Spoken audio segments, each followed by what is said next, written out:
Oh, guess who's on the podcast today? I am so excited because I am a huge fan.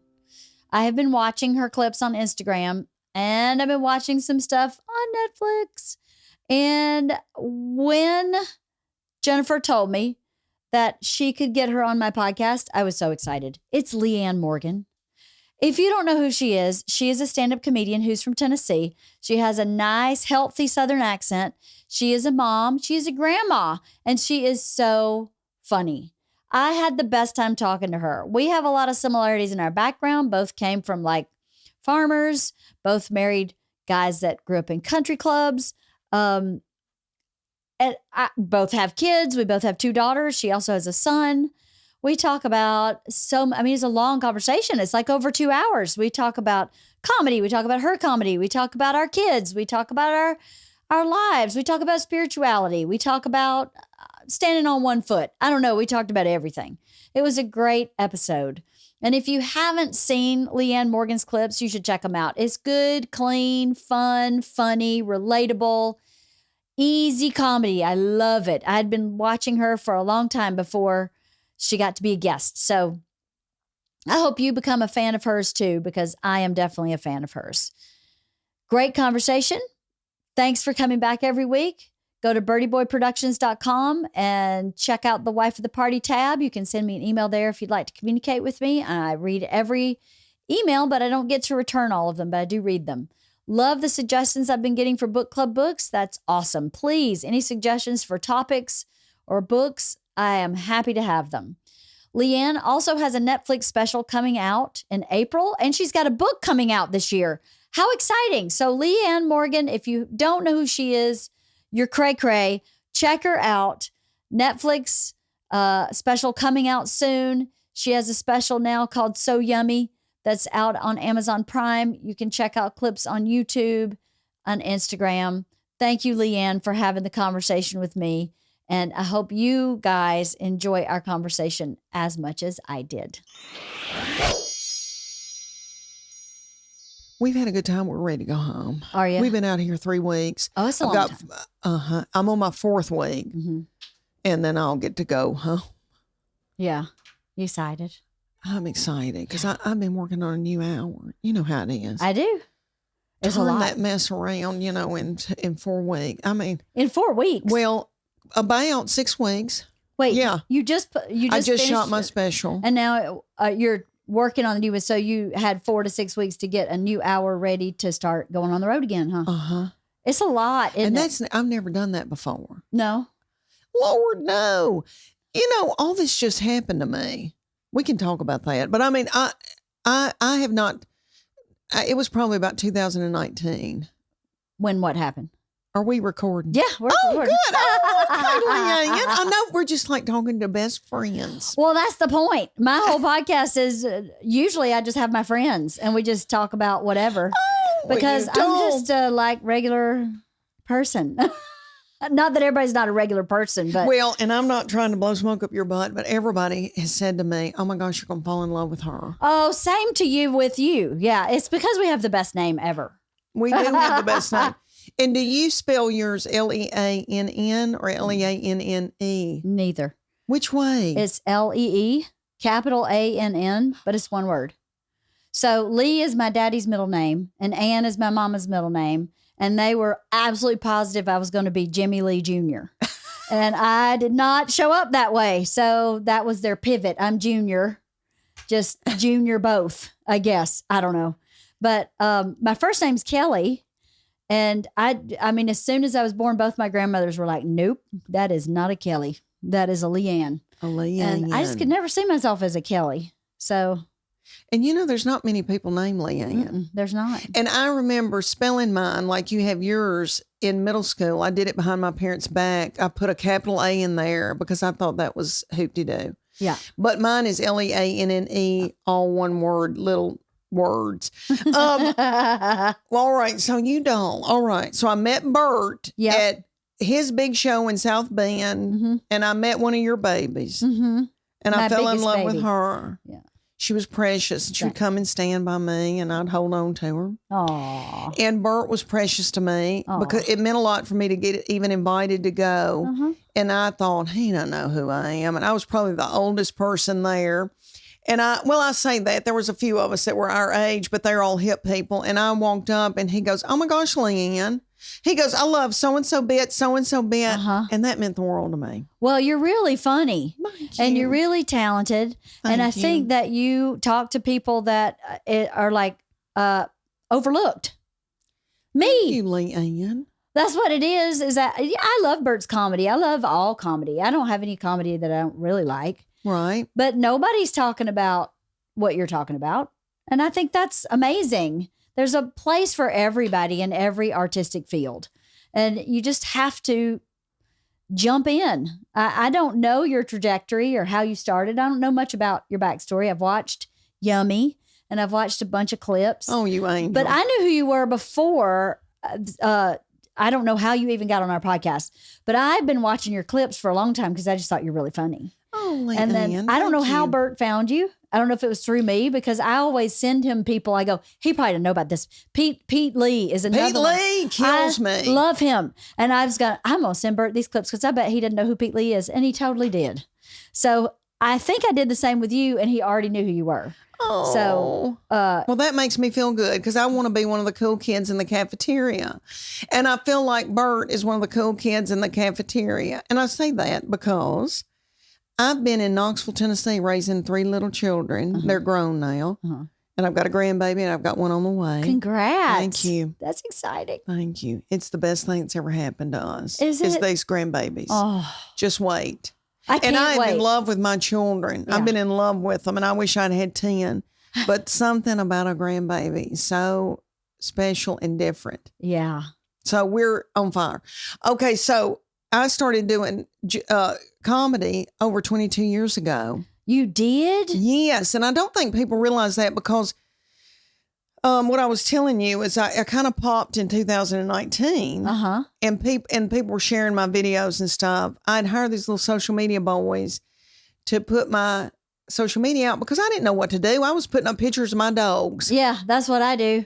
The only thing is I just put pictures of my dogs and owls in my yard, and that's it.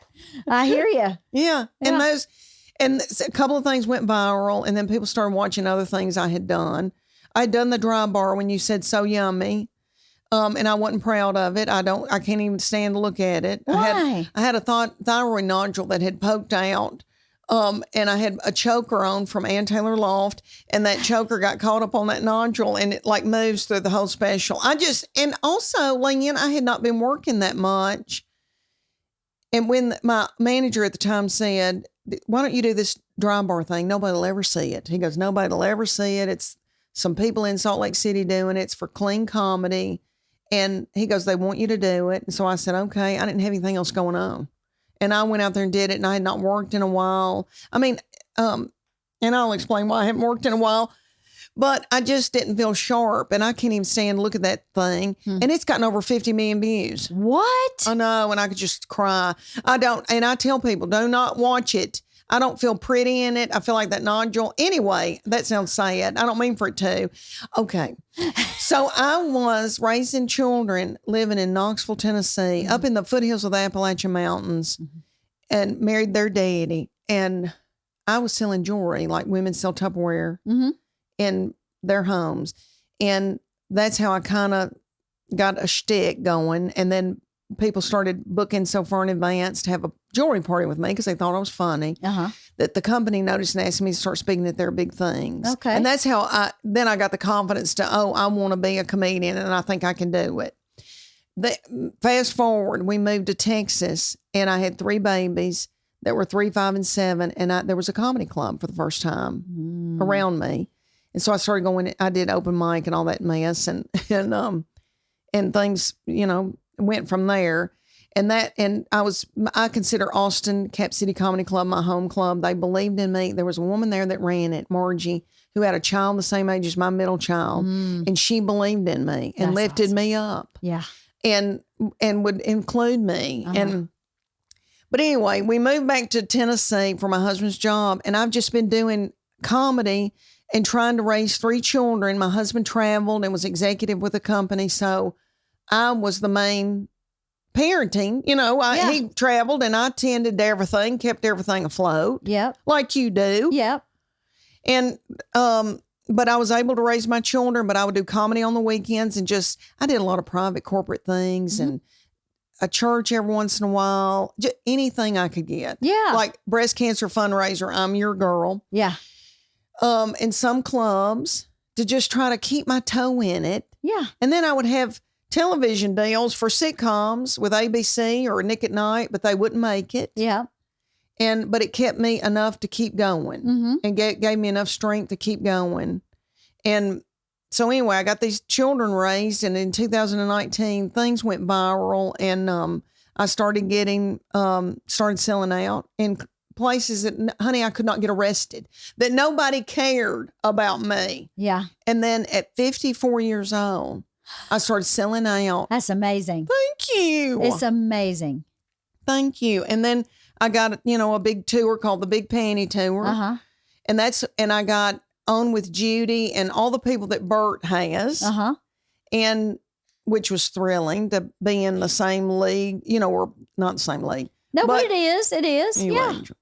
So I with Outback Concerts and got on that big tour, the Big Panty Tour, had a ball, talked about my panties. Leanne awesome. had a ball because I wear big panties and I love them. And I talked about times when I got to wear little panties. But anyway, then I shot a Netflix special. Amazing. Thank you. And that comes out in April. Amazing. And then I have another tour starting in February. Wowza. So I've been out here in Los Angeles, California. I don't know how, you little Georgia girl, you have navigated out here. It's beautiful. It is beautiful and it's nifty. But just the traffic, I'm just not used to all the hubbub. Yeah. The traffic stinks. How long have you been out here? I moved here in 97. 97. Yeah, and I moved here. I moved to New York before that in 93. So, I before Bert? Oh, yeah. I met Okay, Bert. so what is your story? Oh, how did you get all up in this? That's so funny. Well, I was really unhappy in college. I didn't graduate college. I went to college, but I was miserable. I had a lot of bad things happen in college. I've talked about it on the podcast before, but I had a sexual assault. My dad divorced and his wife divorced, and they had been together since I was 8. And my mom I believe she struggles with some serious mental illness. So I just was so unhappy that I just went, screw it. I'm going to move to New York and be an actress. And I went to New York and studied acting real seriously, but figured out because I had an accent, I wasn't getting hired for stuff unless it was a straight Southern role. So I started writing my own work and producing it and putting it up in off Broadway shows. And then I got really weary of living in New York City. I partly live with my mom in downtown Atlanta. My parents divorced when I was 7, but my dad is from this small town, 1,800 people. His mom and dad had a farm that raised cattle, beef cattle, and had goats and pigs and chickens. And I really resonated with that life more than, my mom moved me into kind of the gay community in Atlanta because she thought that'd be a really safe place for a young girl. It was with a bunch of gay men, which was fantastic, but no other children there. So it was really lonely. But I had this basic exposure to like city life and very artistic people and very free people. My mom came from a really small town in Alabama, but became a model, a really successful model in Atlanta. So I was in the world of like arts and entertainment by proxy, sort of. My mom always wanted me to be an actor or a model. I was a child model. I never liked it. I just wanted to be on the farm. But when I got to be a certain age, I was just so bored in my little small town. I was getting into big trouble. I was drag racing. I was drinking too much. I was just raising hell. So drag racing and drinking. Yeah. I was drag racing for money and drinking and, got arrested for DUI. I just got really off in a ditch emotionally. So when I moved to New York, I thought, well, we'll just see where this goes, And then that led me to LA. And once I got to LA, I decided I didn't think acting was for me at all. I just wanted to be a writer. So I wrote 8 screenplays. One of them got made. And like 3 or 4 other ones were optioned. So much like your television show, someone's buying it and they're going to make it. And then it just gathers dust on the shelf. And then I met Bert, and I had never done anything or been involved in comedy, but I was writing romantic comedies and comedies. That's what I wrote. So I met him bowling, didn't meet him, had nothing to do with comedy, no interest in dating a comic, had never dated a comic. And, I was with him for a short time and went, I think I've been dating the wrong people. I think I've been dating people that look good on paper, but aren't actually like in alignment with me. And so, we fell in love, we had kids. And at a certain point, I had to decide, one of us had to work and one of us had to raise kids. Right. And that man couldn't hold a regular job to save his life. There ain't no way. He could do anything regular. So I was managing apartment buildings and he was going on the road. And we had 2 small kids and didn't have $50 at the end of the week, but just kind of made it work. And I think because I came from this really creative background, no creativity to speak of in my family other than they're really good with their hands and good problem solvers.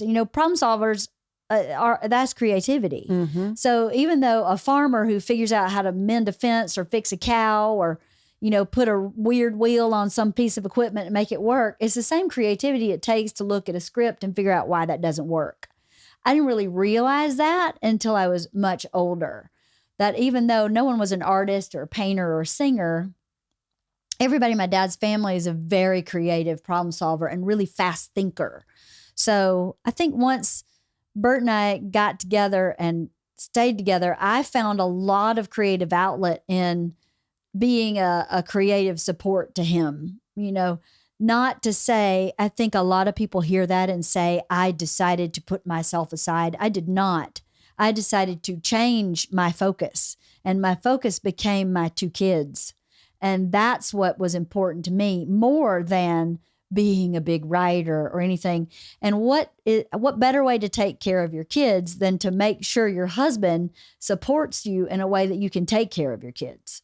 Right? Right. And then as the kids get older, I became more involved in his creative process so that I really look at myself as his creative partner. I do not write a joke. I do not write a word that comes out of his mouth. I'm not that. But I am the person that goes, why do you say that word 3 times in one joke?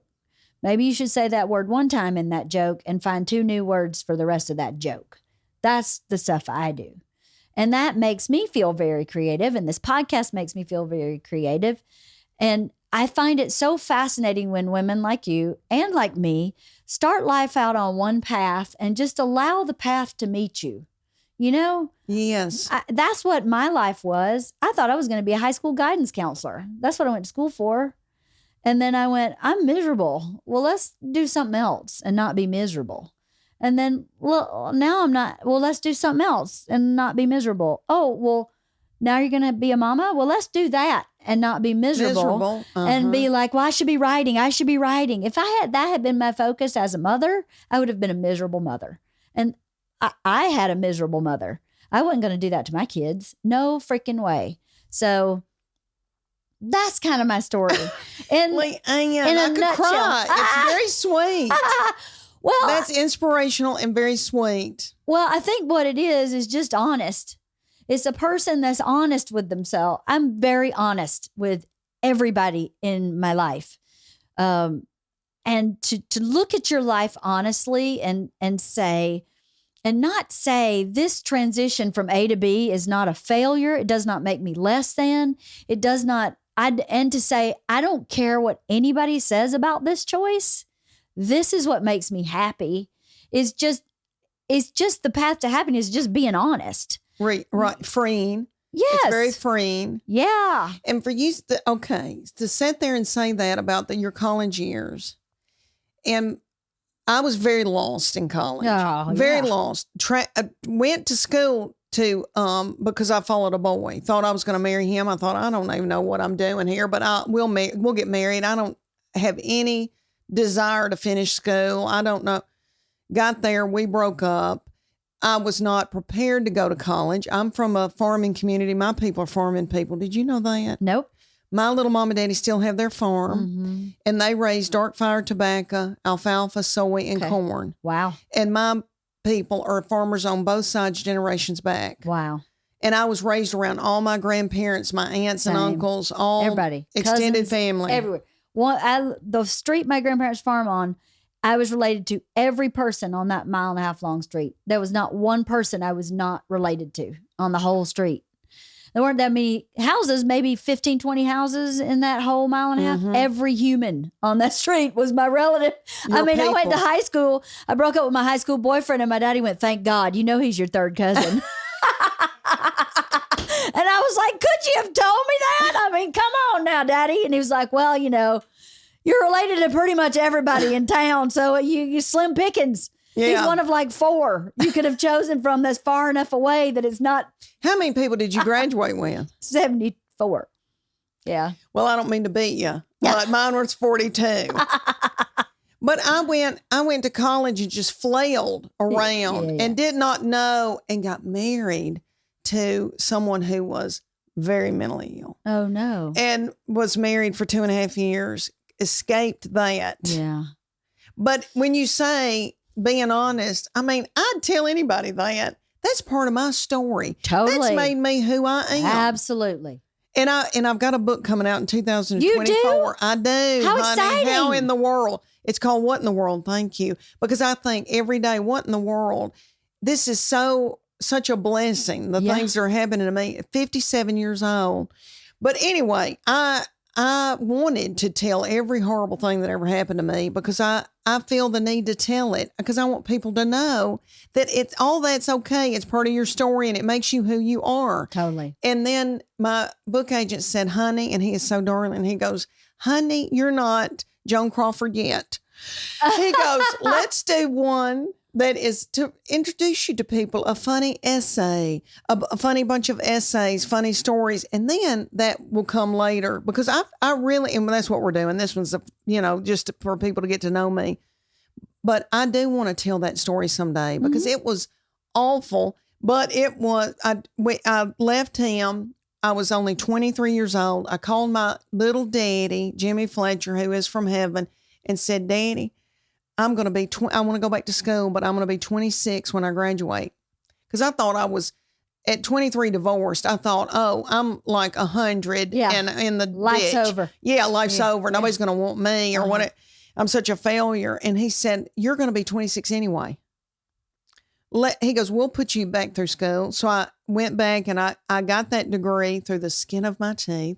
I still panic in the night thinking somebody's going to find out my GPA. I barely got through, but I met their daddy, the daddy of my children. And that's when I moved to East Tennessee with him, up into East Tennessee, because I went to the University of Tennessee.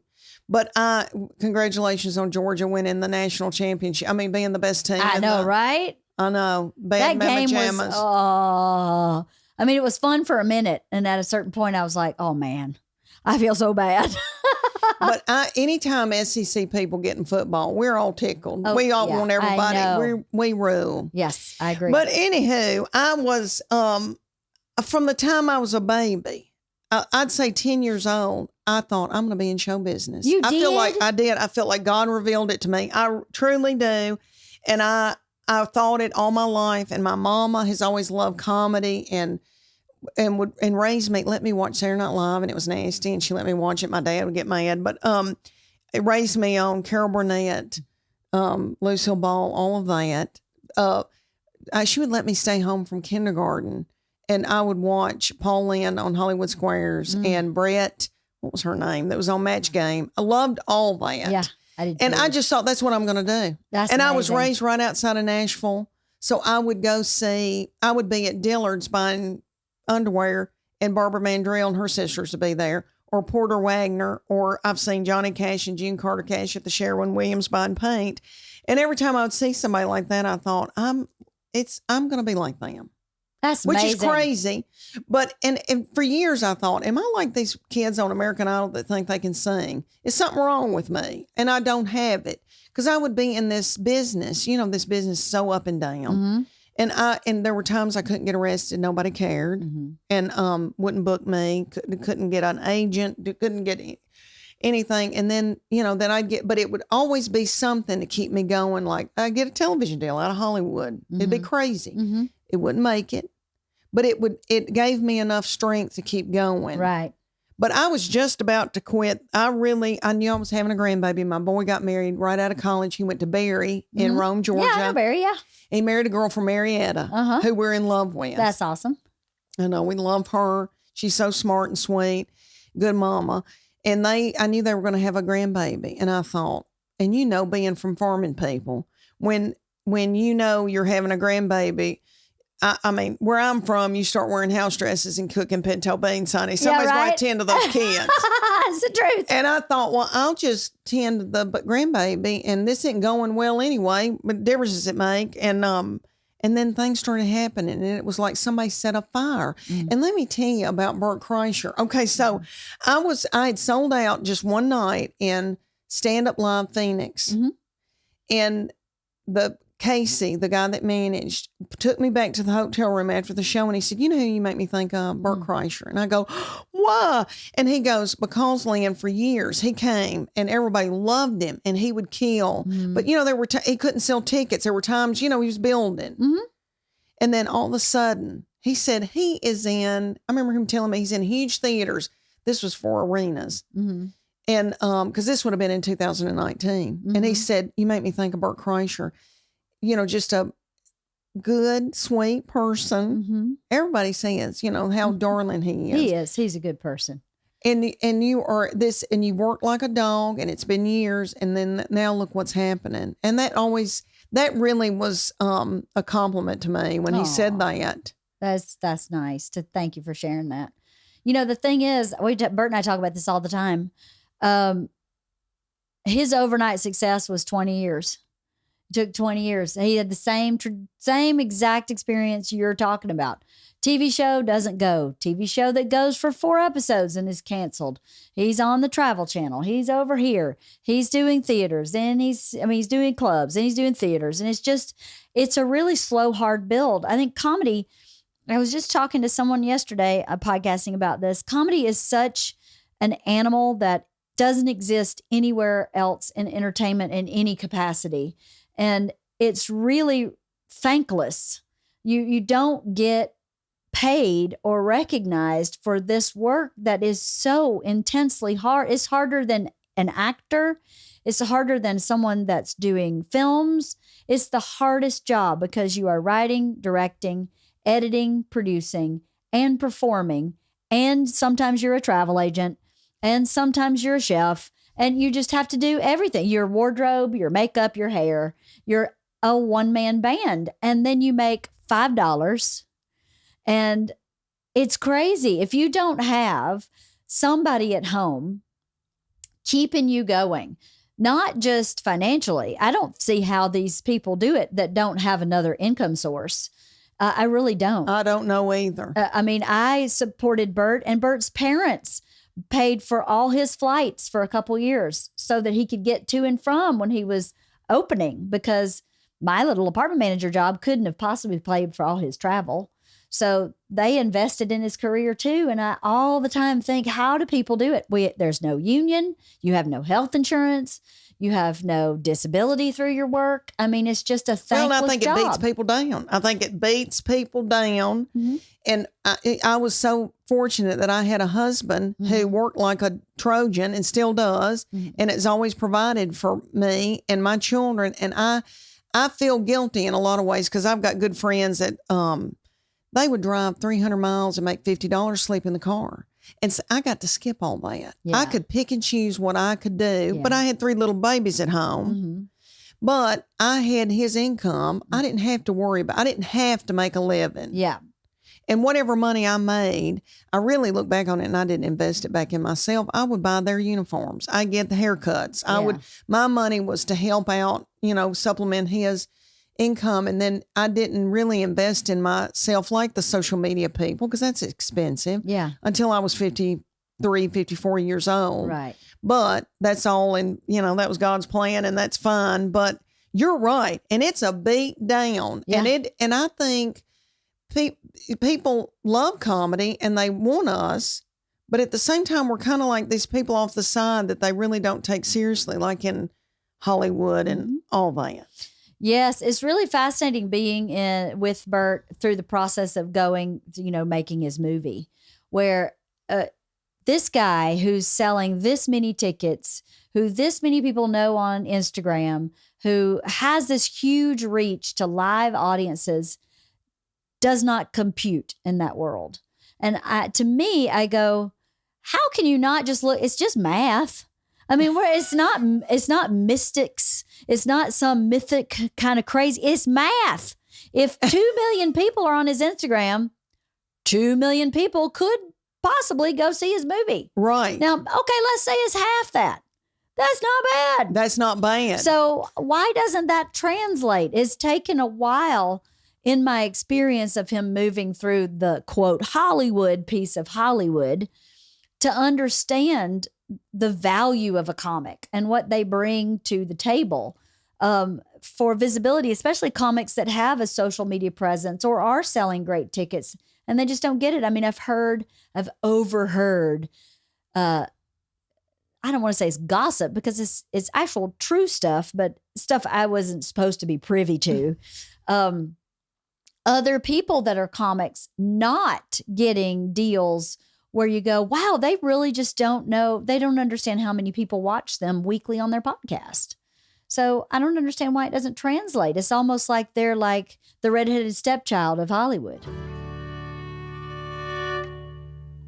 This show is sponsored by BetterHelp. Do you know what BetterHelp is? It's pretty awesome. It is a way of getting therapy that is so easy to do. BetterHelp.com sets you up with a therapist based on what your concerns and needs are. You fill out a simple questionnaire, and they will match you with someone that can help you with whatever you're dealing with at the moment. If it's depression, if it's something even more serious, if it's just I need support in this moment in my life, if it's grief, BetterHelp.com can help you find a resource to help you through these times that maybe are tougher than usual. Or even just, hey, I'm a freshman in college and I don't know what I'm doing. I need some support. That's not my parents. Awesome. BetterHelp.com can help you out. I've been in therapy for years. I talk about my experience with therapy almost every episode. Therapy for me is an essential part of self-care. I work out 3 days a week with a trainer, and I never miss my therapy session once a week with my therapist. I am a big believer in seeking knowledge from someone who knows more than I do. And arguably, a therapist knows more than most people do about dealing with things in life that keep you stuck or that keep you unhappy or that stand in your way. BetterHelp.com is a great resource. And you know what? If you get paired with a therapist and you don't like them, you can try another therapist for free. There's no charge to change your therapist, which I think is pretty amazing. It's a testament to them really wanting you to find the right fit. And that's amazing.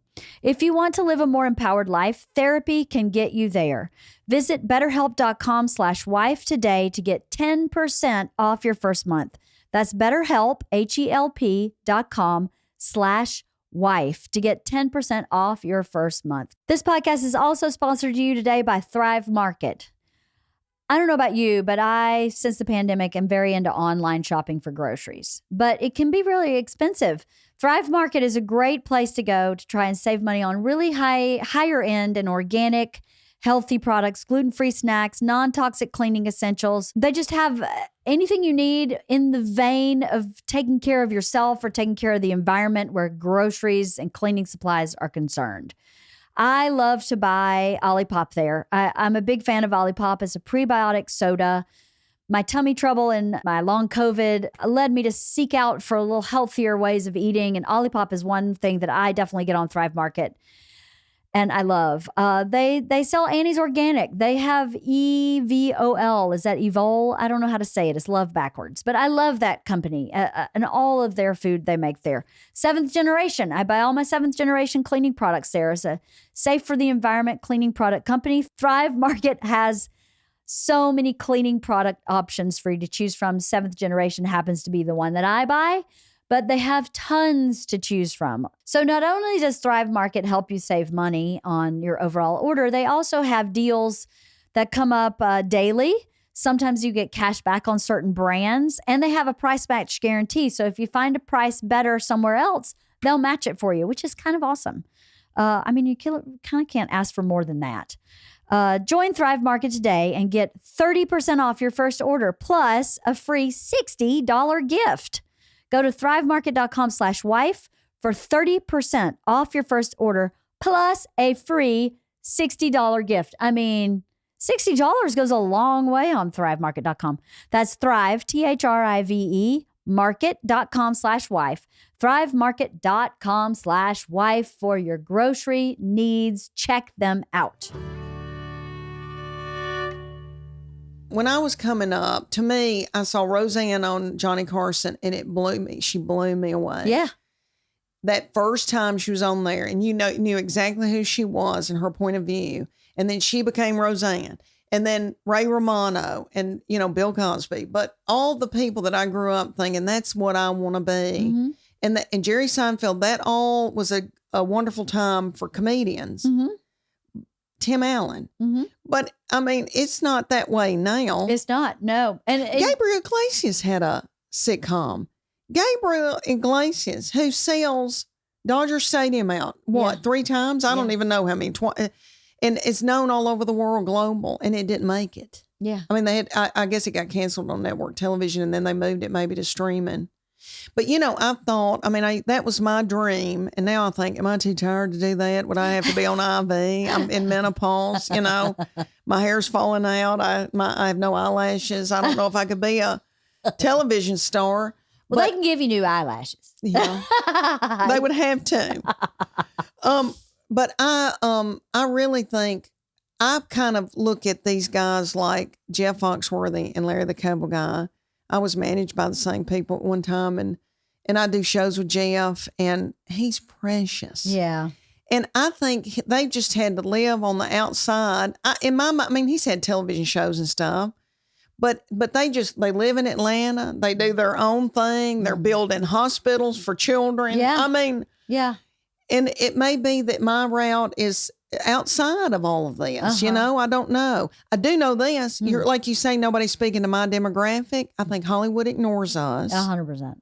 Yep. But yet we're the ones watching television still. Yep. And we've got the money to go. We make decision for us and our husbands to go to a show. Mm-hmm. And we've got the money to go to a show. Mm-hmm. Every time I go to clubs, and I don't do a lot of clubs now because I have that theater tour, but club owners go, oh my gosh, where have you been? We love your audience, your fans. They don't get drunk and fight in the parking lot. Yeah. They've got money to come in there. They're polite. They just want to go to a show. They're darling. Yeah. Darling. They just want to laugh, have a good time, go home, go to sleep. And every time I look out in the audience, every night in these theaters, I think I'd be best friends with every one of these women. Right. And they're in the, elbowing their husband. They're married to people that are just like my husband. Mm-hmm. And they relate to what I say. Mm-hmm. But it's so much sweeter and more wonderful than anything I thought was going to happen. I thought I was going to be Roseanne. Right. Or Ray Romano. Yeah. And that was just not the thing. But we're talking to TV people now and all that, and maybe it'll happen. It would be great. But I do think I've had the best of both worlds. I got to raise my children. Mm-hmm. And I did comedy, but I got to pick them up at school and drop them off and be their mama. And then, because I think so many young comedians, females, it's so hard to be on the road and you can't meet anybody. And then, and if you are successful, people are intimidated by that. I don't know all that stuff. Yeah. And I just skipped all that mess. And I got to have these precious babies. And I've met your oldest, yummy, darling. She leaned on me at her daddy's. I mean, I made over her, but she's sweet. Oh, She's got a thank sweet you. spirit. She probably loved you on site. You know, we spent a lot of time in the South in the summer. We've gone there every year since she was born. I make sure that she knows as many of my family as she can and understands the world she lives in is not the only world. You know, my cousin Chris wears no shirt and a gun on his belt at all times. And I'm like, you need to know that that is safe and fine and it's cultural. Where in Bowden, Georgia, that's normal. So if he were doing that in LA, I'd have pause. I'd be like, who the hell is that? A crazy person walking down the street with no shirt and a pistol on his waistband. But, you know, they've been floating the river. He's, you know, I'll never forget she was in a boat with him and a big water moccasin came by and he just stood up and shot it with his pistol. And she was like, oh my God, what just happened? You know, but I'm like, yeah, that's how I grew up. This is part of who you are. And I can't have you thinking LA is the only way because it's not. It is a way, but it's not the only way. And there is nothing wrong with the way people do it in the South. It's just different. It's just different. And it's part of all of us. So part of what I see happening in Hollywood is Hollywood sees Hollywood. They see the people who live here. That's not who's watching TV.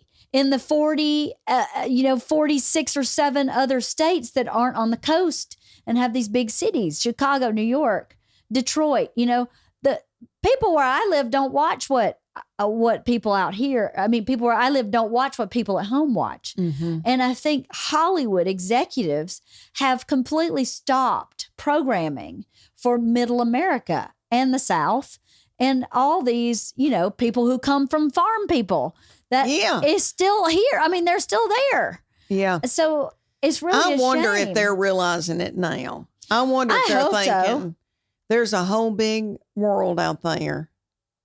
And it's just everyday people who I think just want a better life for their children. Mm-hmm. They want to put their children through school. Mm-hmm. They want to, you know, have money to go on vacation. Mm-hmm. And they're just normal, everyday people. And they're not angry. No. You know, I think everybody wants us all to be angry and torn up. I think most people are helpful and love each other and want to help each other in the United States of America. I agree. That's what I believe about this country. And I believe that that's what I believe about. That's my experience of this country. That's what I choose to experience. And I hear all this hate speech and anger. But let me tell you, it happens from people in LA just as much as it happens from the people in LA think it happens from. It's all over here too. With I don't like what you're saying over there. It's too conservative. You're telling me what to do with my body. Hey, I am all pro-choice, but I am also pro-voice. Everybody should be able to say whatever it is they feel and not feel like they're condemned for it. You know, it's just stupid. But I don't know. It's so interesting you say Georgia leaned on you and stuff. I am not shocked at that at all. She has always been really comfortable in the South. She's always been comfortable. I was lucky enough to have all 4 grandparents when she was born. I lost one when she was 2.5. Isla was 6 months old. I lost my pop, who I was the closest to. But she knew the other 3. The other 3 lived until they were probably 11 or so. And every summer we went and see all your great grandparents because you need to know who these people are. Mm-hmm. And they're not going to be here forever. We just lost the last one in December last year. My last grandparent died last December. And I look back and go, that has made her that girl, that sweet and patient. Because what teenager wants to go to Ranburne, Alabama and sit in a house with an old lady and have her go, what'd you say? Wait, say that one more time. What'd you say? No teenager wants to do that, but she did it gracefully without any hesitation. And Isla too, both of them. Because from the beginning when they were little, I was like, it's really important that you know who these people are. Right. You know? Your people. And yeah. And I do think it's sweet to be raised around extended family. Mm-hmm. Me being a grandmama now, I mean, they're 20 minutes from me, and I want to be a big part. I know, is that not lucky? Yeah. I want to be a big part of that baby's life. And my daughter, who's here with me out here in California, just turned 25. She's the baby. And she is very close to him. Mm-hmm. She went to makeup school in New York. Mm-hmm. She went to college at Sanford. Mm-hmm. And then decided that she wanted to go to makeup school in New York for television and film, and graduated. COVID hit. Ugh. We had her an apartment out here. She was going to see if she wanted to come out here. And then we barely got her out of New York. Barely. Before, I mean, like the last flight out, before they shut everything down. Wow. And she has been with us this whole time. She did shoot a movie with Sony and lived in New Orleans for a while. But, and she's worked consistently. But I feel so sorry for kids during this COVID mess, because I just think it just stopped their lives in their tracks, and they're all trying to figure it out.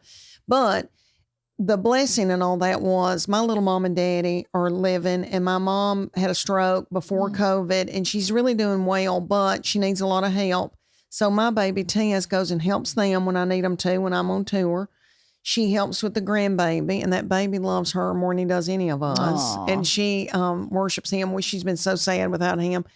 But we've all needed her, and she's kind of stepped in and taken care of us. She's been out here driving me around in Los Angeles, and I'm going, where am I? Well, I can't see. I can't hear. What are we doing? Where's my phone? She's about ready to kill me, but she washed all of our clothes in a laundromat in a hotel last night, honey. We had dirty panties, and I swear today I think I've got on my husband's socks.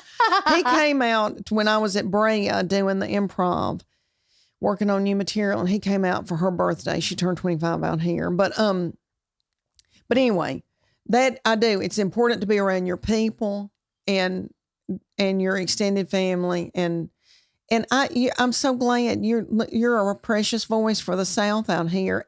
And every time I go up on stage at one of these, people look at me. It's so sweet. And I'll get a lot of my fans, which are precious, and they're always going to fight for me and love on me. They're wonderful. But if people don't know who I am, when I talk, they're fascinated. Uh-huh. I think they're fascinated by the South. Uh-huh. And the things I talk about, I think are just, I don't know, just relatable and just comfortable. They're very universal. What you talk about is very universal. If you've had any kind of a family or normal life, my impression watching you on stage is that you're like my neighbor. You know, she's my neighbor. It's like that. And that's, that relatability to people is so important. It's really impactful, because I think what comedy, in my opinion, comedy's purpose is to make you think, but not too hard, but just think enough where you can even think the thoughts of like, that's real funny. Or, oh, that happened to me too. Oh, I know somebody who had that happen. Yeah. And it just kind of makes everybody more connected. Comedy's so powerful. I mean, laughter in and of itself is really healing. But when you have a good comic who can either make you feel very connected really fast, which is something that you do. I feel connected to you as soon as you start talking. Maybe that's because I'm Southern, but I don't think so. I think, my experience of being Southern outside of the South is that people gravitate to me, and they warm to me quickly, and they like me fast. And then the pit viper comes out and they go, what happened? I'm just kidding. But yeah, I think there's something really endearing and charming in just the way you talk. And then you got people right away. Well, we went to Malibu. Somebody invited us to go to Malibu. That's a different world. And who are those people? I would wish I could sit there and stare at people the rest of the week. Why? What'd you see in Malibu? Thought, who are these? Like, I would look and see a little old man that was nice looking with a little pair of breeches on and a nice crew neck sweatshirt and a nice watch. And I think, did he produce something that I've watched all my life? Like, who is that? You could just tell those people, beautiful, smart looking people. Yeah. Nifty looking people. Mm-hmm. I would see a little family, a young family in Malibu, and I thought, who are they where they can live out here and all this with this hoopty-doo? But it was a beautiful day, and we went to that really nice shopping area and walked around. We ate lunch, and everywhere we go in a store and they'd say, "Where are y'all from?" We'd say, "Tennessee." "Well, y'all are so sweet." And I'd go, "Thank you." And they would go, "People are so mean." And I thought, who's being mean out here? Are people, I don't know if it's meanness or if it's just aloofness. Do people just not know their neighbor here, or is it just such a big city that people don't stop and talk like we do in the South? Because I talked to a pole. Honey, I said I talked to a doorknob about navel lint. I mean, I talked to anybody about anything. I'll tell you, people are so self-focused here. I don't know if it's selfish, because I find LA to be very generous, but you have to shake people out of their own world a little bit. They're like running an agenda in their head. I got to go here. I got to do this. Traffic's terrible. I don't know what I'm going to do. Where am I going to pick up my vegan meal? You know, like I'm going to be vegan so I can be super healthy. It's all very self-focused. So, you know, in the South is very other focused. You go to the grocery store. How you doing? You know, how's your day going? Oh, you having a hard day? I'm so sorry. Well, I hope your day gets better. That's a typical interaction, and plug in the blanks, right? At the grocery store, at the gas station, everywhere I go, I'm that way here.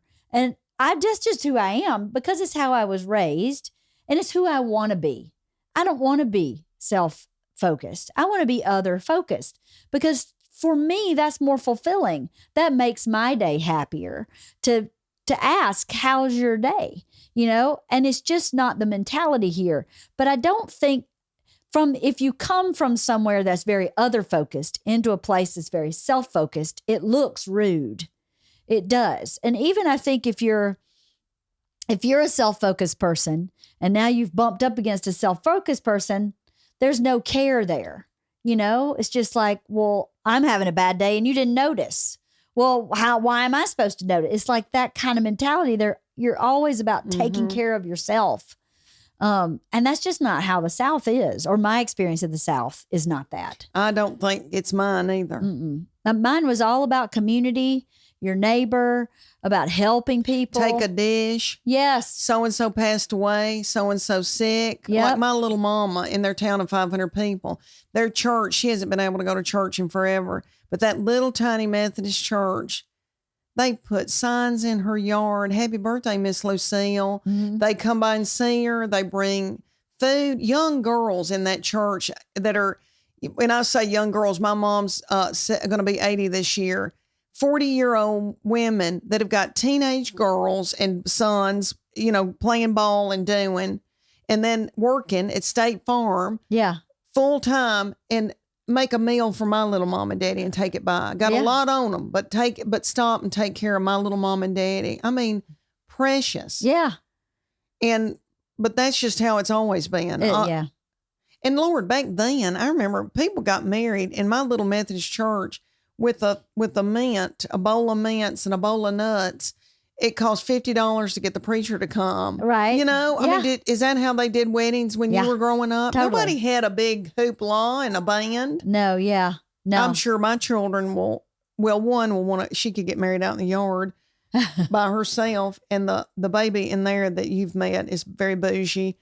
And she's been planning her since she was 2. But she'll have, my boy had a beautiful wedding with his precious wife, but so different than when I was growing up. I mean, everything was just helping other people. And there was a funeral home in my little town. It has since shut down. But my little mama smoked cigarettes, and she would say, "Let's go walk down the store," because she didn't drive until she was in her 40s. Wow. And she was raised on a farm and drove a truck on a farm probably from the time she was 9. You know how people drive early in the South too, on farms. But she just never got her license. It was crazy. And then she got it in her 40s. But and she's so fun and darling, Lucille. And she would say, "Mama's out of cigarettes. Let's walk down to the store." And then it was on the way would be a funeral home, and at that little funeral home, and she would say, "Oh, somebody's in the funeral home. Let's go see who it is." You won't believe how many dead bodies I've seen, because we knew everybody. Yeah. We knew who was in she'd go, "Let's go see." And it'd be Mr. So-and-so.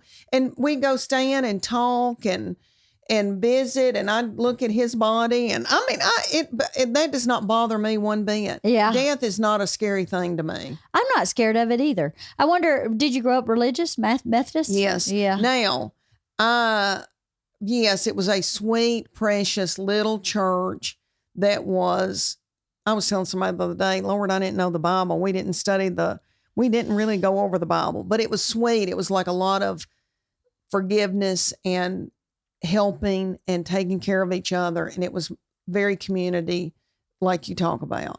It wasn't until I was probably 38 years old that I had almost a born again experience and deeper faith. But growing up in that little church, I mean, going every time the doors open and going to youth group and all that, even though I made out with people at the youth group. Well, who didn't? I made out every time I went to church. There wasn't anything else to do but make out, or take a baseball bat, knock a sign down. I didn't do that in the country, but all my guy friends did. I don't know what it was about country boys wanting to knock signs out with baseball bats. Too. Mailboxes. Yeah.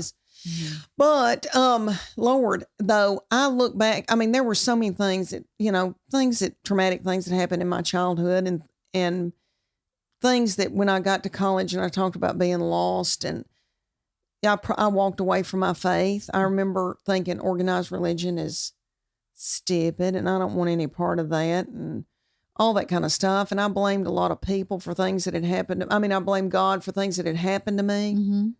But it wasn't God. It wasn't Jesus. It was just stupid people. Yeah, that's the truth. And so then after I had children, I wanted them to be in church. And there were times I'd sit there and think, what's my laundry situation? Do I need some more Tide? And I was checked out.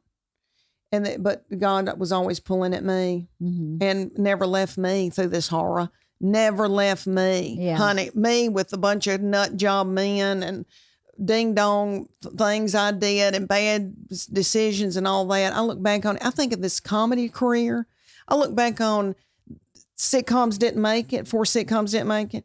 God had his hand on me. That was God's protection over me. Mm-hmm. I was not meant to be out here and raise these children. Mm-hmm. It was a perfect plan to go in and get them raised and be their mama. Mm-hmm.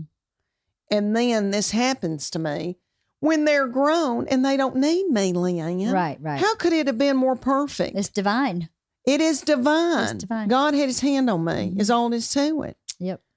And then I have these precious women that would fight a circle saw over me. Yeah. When people are mean to me on the internet, and it's not a lot, but people are crazy. Yeah. And they say something, I don't think you're funny, or your accent's not real, which I can't get over that. I think, do you really think that I would put this energy into...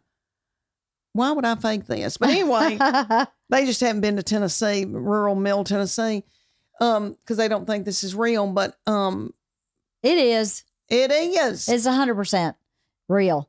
Yep. And yours is too. It is. Mine's not even as bad. You should hear my daddy talk. Holy cow. My daddy talks and all my friends out here are like, what'd he say? And I'm like, he just said he wants a hamburger. That's what he said? No way. Tell me where Bowden is. If you take I-20 from Atlanta to Birmingham, yes, the last exit is Bowden-Bremen. Bowden is about 20 minutes south of I-20, right before you get into Alabama. Right before you get into Alabama, on the Alabama line. I could walk to Alabama from my granny's house. She was less than a quarter mile from Alabama. Okay, because I was raised on the Kentucky-Tennessee border. You could throw a rock and it be in Kentucky. Yeah. All right, so... Where did y'all go on vacation? If y'all went to the beach, where would y'all go? We did not. You didn't go to the beach? Did you go anywhere? We would go to the river and camp. And camp. Set hook. Did you set hook? Set hook. No. Set hooking is when you have a cane pole with a nylon string. Yeah. With a hook on the end. And then you just go up and down the banks of the river and jab it into the side of the bank of the river and bait it and catfish. And see what happens. You go back to the campsite and then you check it all night long. Go back and check, rebait, take the fish off the hook. It's called set hooking. And also you frog gig while you're doing that. We never frog gigged with a gig. We frog gigged with our hand. You just reach and grab. And grab Sometimes a frog. You grab a snake. But Yeah, we All did. right, We Leanne, really you're go going on to have vacation. to meet my boy. My boy's going to have to meet you. Yeah. Charlie Morgan is Yeah. my oldest child, 29's the daddy of Charles Wilbur. And Charlie has just been an old soul all of his life. And he is a fly fishing guide on the side. He has a Oh, my full-time God. job. But he fly fishes in the Smoky Mountains. Wow. And is camped. Even though my husband was more of a golfer and tennis, played that kind of stuff, and football and all that, is a big man.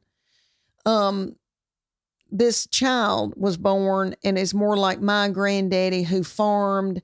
Pap, we called him Pap, and he hunted and fished, and they lived off the land is all it was to it. They milked, they had chickens, they did. I've seen my grandmother kill a chicken, wring its neck, pluck it, and then fry it. Oh, I've killed a chicken. I've wrung its neck and then plucked it, and my grandma fried it.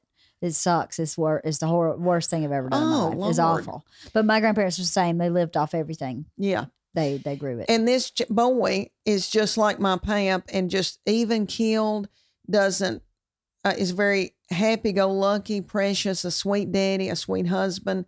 But see, since I got this tour, I've said to my husband, I'm buying them a camper. I'm buying him a camper. I want Charles Wilbur to camp. Yeah. Because I think that's the sweetest thing to raise children, camping. Yeah, camping's awesome. And my boy raises a garden every year and feeds this baby out of the garden. This baby just picks berries and beets and everything else off and eats it. My boy raised 200 chickens while he was at Berry College and was in charge of the cage-free egg enterprise at Berry. Because, I know you know about Berry, that it's so big and they have those enterprises, cattle. Yep. His roommate was over the cattle. He's from Dalton, Georgia. So Charlie raised 200 chickens while he was in college, and then he wants to have chickens again. He doesn't have time because they got another baby coming and all that, but I hope they do. I hope that chickens I think are Charlie awesome. would want to farm again someday. I mean, like my people, but I've got to tell him about set hooking, because he's had cane poles. He makes cane poles. He's fished every kind of fishing you can do, loves fishing. He's got his own float boat. But I'm going to tell him about that. It's so fun. So fun. Okay, Leanne, and let me tell you this, because we have lived parallel lives, except I think you could survive better than me. All right, because I'm kind of sissy. I am not. I am super tomboy. Yeah. I can tell that you could make it out in the wild. And I wish I were more like that. But my little daddy was worried about me and my sister getting hurt, and he really didn't want us to do anything. And we came out of this world. I think, do we know how to do anything besides get a spray tan? But we do love a good spray tan. It makes us feel thinner. And I really am looking for one out here. I need one real bad. Well, if you need one, my sister-in-law knows where to get one, so I can hook you up. She knows the good spots. All right. And my baby, she goes, we've got to get a spray tan, Mom. Okay, but Lord, what was I going to say? Leanne. We're talking about camping and fishing. Set hooking. And it's so fun. Set hooking's so fun. But first time I went set hooking, I was in a bassinet. My dad tells that story all the time. I was asleep on the side of the river in a bassinet. We just didn't go anywhere. Y'all had too much to do. Oh, I was going to tell you that my people, Mom and Daddy, had their little farm, and it wasn't enough to make a living off of because it was only 100 acres, but somebody sharecropped it with them. But they had a meat processing plant. So my people cut up everybody's deer, hogs, hog killing, and beef. So I don't know if y'all ever did hog killing, where you kill a hog and then make the sausage and everything from it. My uncle still does it. He makes the best homemade sausage I've ever had. Does he smoke it? Or does he just do fresh sausage? No, it's not smoked. It's fresh. Okay. Because my people did fresh and smoked. Yeah. And I'm thinking about maybe doing a little sausage business and bringing back my mama's recipe, because she had a really good recipe. And it's more of a seasonal, just like at Christmas, because you can't be eating all that fatty sausage all the time. Not good for you. My pop did have a smokehouse, though. He could smoke 35 hams at one time. So he did smoke hams. Honey, we have got the same people. I know, right? That's my 88-acre farm. They everything they ate, they raised, except dairy. They traded with the dairy farm for dairy. But, everything I ate there was so good. And the chicken was like teeny tiny compared to what we get now. Because it didn't have any hormones in nothing. They didn't give them anything. Did y'all ever go to Gatlinburg? No. I have never been to Tennessee in my whole life. Never. What, Leanne? Even when Bert does Grand Ole Opry or anything. No, I have never been to Tennessee. Until I left Georgia, I had only been to Georgia, Alabama, Florida. Oh, and the Cayman Islands. That's it. That was the only place that I'd ever been. I went to New York having never been there. I was just like, what's the next big city besides Atlanta? New York? Okay, let's go there. And I had never Leanne, really that been took there. a lot of guts. Well, unhappiness is a good motivator. Uh-huh. I was super unhappy. And, as Southern as I am, I never found my people. I never had good friends when I was in my 20s in Atlanta. I just couldn't find, I was a little too tomboy. I wasn't sweater set enough for the girls, and I was a little too tomboy for the boys. So I just never found, and I was lonely. I was unhappy. So I was like, well, and my daddy, Jimmy, said long time before when I was about 13, he said, this small town is not going to hold you. You've been to the city. You've seen what it's like, and you're never going to be able to live here. It's going to break my heart when you leave, but I know you will, because you just can't stay here. And then he told me the same thing about getting married. He was like, you're not going to marry a regular person. You just can't. You're just going to be so bored with a regular person. So, wasn't that insightful of him? He's the most amazing human on the planet. I love my daddy. And he's still there. Yeah, he's still there. Yeah, he comes out. Has he ever said, I want to move in with y'all or be with y'all? No, he's not married, but he's been with his girlfriend for about 20 years, 21 years maybe. He's still in good health? He's in great health. Oh, good. He's great. Hallelujah. He's only 75. Yeah. And he's in young. Really, well, I'm 52. So I'm a little younger than you, but not much. But he's in great health, and she has 3 kids. And when they first started dating, her youngest was 13. So he was really kind of involved in finishing up the raising of her. She has 9 grandkids that he's really, really involved with. So they're really his grandkids. And I'm happy for him that he has that. He would never be happy in LA. Never. He's got his little pond in the back of his house where he goes fishing every day. He was a mechanic. He owned his own mechanic shop, retired about 5 or 6 years ago, and still. So he can tinker. He tinkers. Yeah. My daddy tinkers. Yeah, he wouldn't make it out here. He comes out here 3 times a year and stays for 7-10 days. And we have a blast. Wears his overalls the whole time he's here. He's always gets embarrassed when he'll go somewhere and realize, oh, wait, I got my overalls on. I'm like, Daddy, it's what you wear every day. I don't know why you changed Does Bert love him? Yes, and he loves Bert. It was a bit of a learning curve, I think, for both of them, because they're very different. And it was a bit of a learning curve for me. My daddy is a man like he shattered his thumb with an air gun, right? Didn't go to the doctor. Just put it in some ice and went, we get through it. A week later, when it wasn't working, he went to the doctor, and the doctor was like, well, yeah, you shattered it. Nothing I can do for you now. So he built a glove with a prosthetic thumb on it. And then he decided to build his own at-home splint to splint his thumb and rehab it himself, and then use this prosthetic thumb to keep working in the mechanic shop, and totally rehabbed his own thumb. Doctor told him it wasn't possible. And he just, as an engineering brain, figured out how to do it. That is not my husband. Let me tell you. First of all, Bert would never touch an air wrench. Second of all, if he broke his fingernail, we're calling 911. So for me to get used to, like, hold on, what's happening here? Like, I don't understand how that works for a guy, that you're that emotional and like missish. He's really missy. I'm the guy. We joke all the time. I'm the guy in this relationship because he's so emotional. But now that I've been with both men for, Bert for 21 years, I see that they're actually very much the same. My dad's very emotional. It just manifests itself a little differently. And he may not have a problem with physical pain, but they both have anxiety issues. They're both very attached to their women in their lives. Bert has 2 sisters. He's really close to his mother. Is he? Judy's his manager.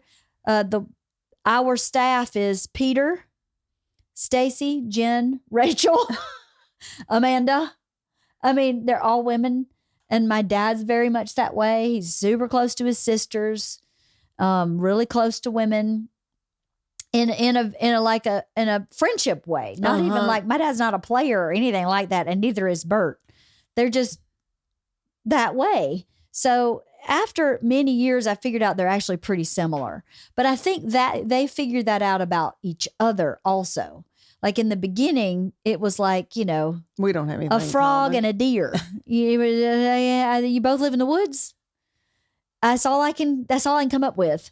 And then now as they've gotten older and gotten to know each other, like, okay, I see how we're similar, and that's great. They've never not gotten along.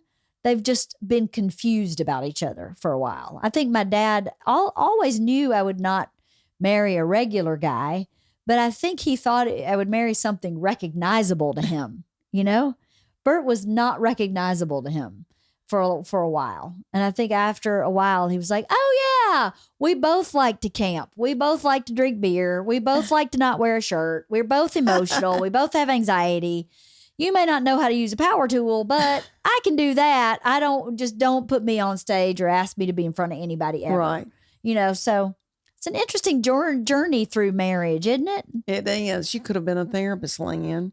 Well, and I think I could have been. I mean, I think there's some people who've got that gift to be able to look in the past and what's going on now. That was, beautiful what you just said. Aw. And I've sat and watched Bert Kreischer cry. Oh, yeah. On podcast. Yeah. And it made me want to bawl my eyes out. When he and little Chris DiStefano, I think is his name, the comedian who's darling, talked about raising children. Yeah. And then I think of Bert saying something the other day about wanting to find Christ. Bert said that to Louis C.K. To Louis C.K.? Louis C.K. Yeah. I was going to say C.S. Lewis. Same thing. C.S. Lewis, Louis C.K. But anyway, sweet, precious Bert bawling his eyes out. Yeah. But I think my husband's the same age as I am. He's about to turn 57.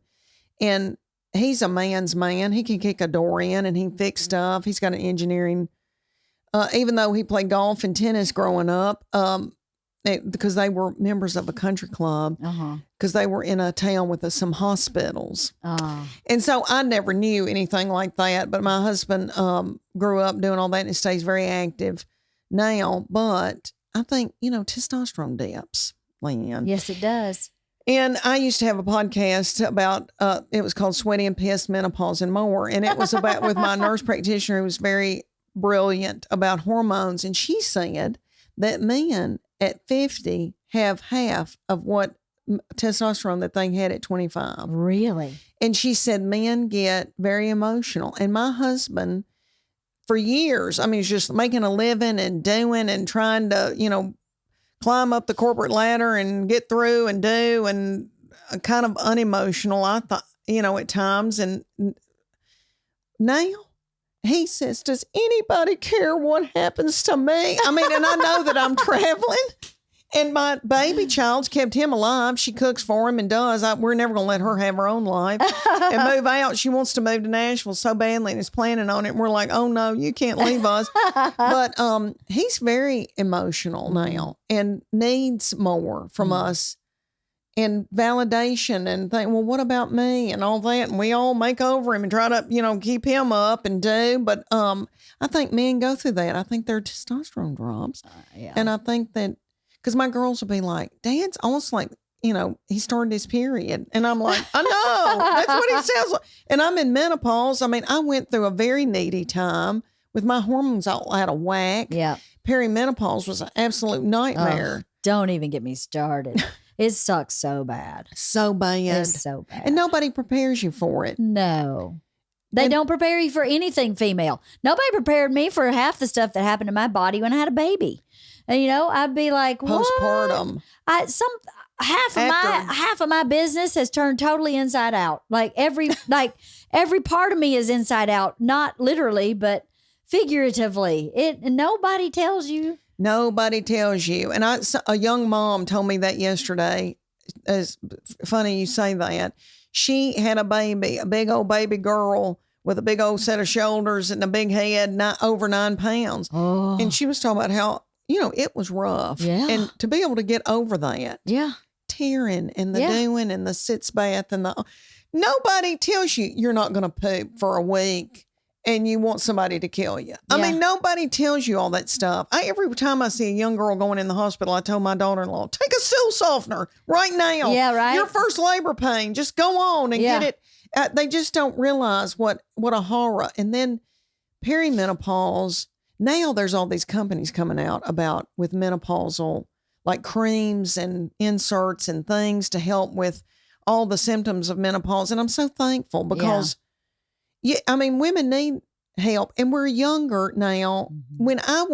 When I look at my grandmama at 50, she looked 100. She was in a house dress with a long cord with a phone, shooting crows off of her. She was a wonderful shot off of her clothesline because they would poop on the clothesline.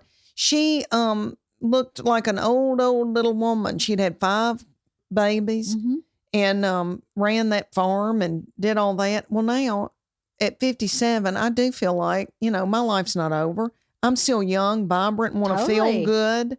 Lord, I've got to do a second tour. I've got to, do the travel and have the stamina to do all that. I need to eat better. When you said people out here are vegan, I know they are. But I've got to have protein. Vegan doesn't necessarily mean healthy. No, I got to have some protein. Oh, honey, I can't do without it. I can't do without protein. And if I don't eat protein, I don't feel like I'm satiated. No, me neither. And if I don't eat protein, I'm hungry in 15 minutes. Mm-hmm. Literally. I may as well eat that couch. I know. That's what will fill me up because I'm so hungry. And you're tiny. You must be getting enough protein because you probably eat protein first. Make sure you got that right. And then a little carb and a little fat. What are you doing? Because you're tiny. I'm not super tiny. I'm an optical illusion person. I'm not as tiny as you think I am. I don't know. I eat oatmeal in the morning, but I put protein in my oatmeal, like powdered protein. That's no flavor. Yeah. So, I love oatmeal. I eat a lot of eggs. I love eggs. I eat eggs for supper. I eat eggs every meal. You do? I wish I loved them that much. Eggs. I like them, but I'm not crazy. But that's about them. But that's a wonderful protein source. It is. I love eggs. And other than that, I don't really like chicken. I eat red meat a lot, which is not the best for you, but I just don't like chicken. And then I do eat. Listen, I go see a trainer 3 days a week. I work out with a trainer 3 days a week. And he told me, if you eat greens with every meal, the greens break down anything else you eat. Carbs, protein, sugar, anything. So if you eat, like when I make eggs, I will eat. Actually, this sounds weird coming from the South, but I eat a small salad with my eggs and toast. And he said, if you do that, it just breaks. That's what greens do. They break things down. So the problem with eating eggs and toast without some greens is it just sits there. And then your body makes it into fat. But if you eat it with the greens, it doesn't sit there. It moves it through your body. Then you eat lunch where you have, a salad, or if you have a sandwich with a salad on the side, the salad's not necessarily to be healthy. It's just to break down the other thing you're eating. So now you eat dinner. If you eat pizza with a salad, well, now the salad's going to break down your pizza. The salad's going to break down your steak. The salad breaks down dark green. Oh, anything dark green. Yeah. Changed my whole paradigm about food. I was like, I didn't even know that was true. And he said, yeah, that's what they do. A green is what breaks down stuff. So if you just make sure you eat greens every single meal, then whatever you're eating will move through your body and your body won't hold on to it. Oh, how wonderful. Yeah, right? That is a good tip, Leanne. Saute spinach with your eggs. Perfect. Mm-hmm. I eat arugula with like lemon on it with my eggs. I love it. Who all do you have to do your grocery shopping? Y'all got somebody to go do honey, it? I don't have that. I am from the South. This one. Do you like to go to the grocery store? I hate going to the grocery store. You do? I hate it. No. I don't. I have a crew that comes and cleans my house on Wednesdays, and that's the only help I have in my house. If there's a repair that needs doing, I either do it or hire somebody. I don't have anybody that helps me. I don't have an assistant. Now, we have people that work for our business, but I don't have, no. Yeah. There's some broken piece of me that goes, you should be able to do this yourself. It's your house. You should be able to run it. And so this is, honey, that's a lot on you with kids and Bert doing all this goings on and you helping him and doing. I know it is a lot, but I don't know. Bert doesn't want somebody in our house. He doesn't want anybody in our house. So he'll tolerate this crew that comes in. I have a crew, Frank, and he has 3 women that work for him, and they are like 4 Tasmanian devils. They hit the ground running. I mean, an hour. They clean my whole house in 1 hour. And I mean, it's clean. They're crazy. How wonderful. I love for them. you. I love them. That is wonderful. Because at least it whips it into shape. And then I just keep it going until they come back and they whip it into shape again. So. And you've got one baby left at home now. Yeah, she's a junior in high school. A junior in high school. Is she taking that old darn ACT and all that mess? No, she is a healthy dyslexic. She is super dyslexic. We are not even looking at schools that take the SAT. I've got one that's dyslexic. She'll probably end up in interior design or something like that. Yeah. You know, much like hair and makeup. Yeah. She's just so artistic, and she's really good at that artistic piece. And we don't care what our kids do for a living. We just want to be happy. Oh, Leanne, let me tell you that I do think every child's different. Mm-hmm. All this stuff that we've been told is a bunch of malarkey. I mean, I know that we have to have education, and that was something personally I wanted for myself after going through a horrible divorce. I felt like when I dropped out of school, I dropped out because of this guy. He didn't want me to go, all that. So when I went back and finished, that was more of a personal accomplishment for me. Mm-hmm. It wasn't that I thought it was going to change my life, because I wanted to be a comedian. And I do think that kids have been given this illusion that, if you go and you get this 4-year degree and then everything's going to be all right. This is what I think. And I know nobody's asking me for my opinion, but I believe that you've got to have grit in this world. Mm-hmm. If you teach a child to survive and be able to, somebody asked me this the other day. Well, I'll tell you whose podcast I was on, Sebastian Maniscalco with his pediatrician. And they said to me, what are some of the things you think you did right raising children? What are the things, you did wrong? And I said, I did a lot wrong. I know there's a lot of things that I wish I could have done differently, but I know this is what we did right. We let our children have disappointment. And my children went to a little private school in Knoxville. And it was a very sweet school. It wasn't the hoop-de-doo school. There was a hoop-de-doo school. This was not that. This was a little Christian school that mine went to. It was sweet. And we loved it. It was like a big family. But there were a lot of people there that did not want their children to suffer or have any kind of disappointment.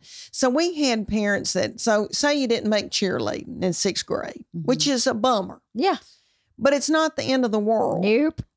So there would be people that would go up there and I'm going to get that cheer coach fired unless they put my baby on that. I never came from that perspective. I always thought, that's terrible. And I'll sit here and cry with you.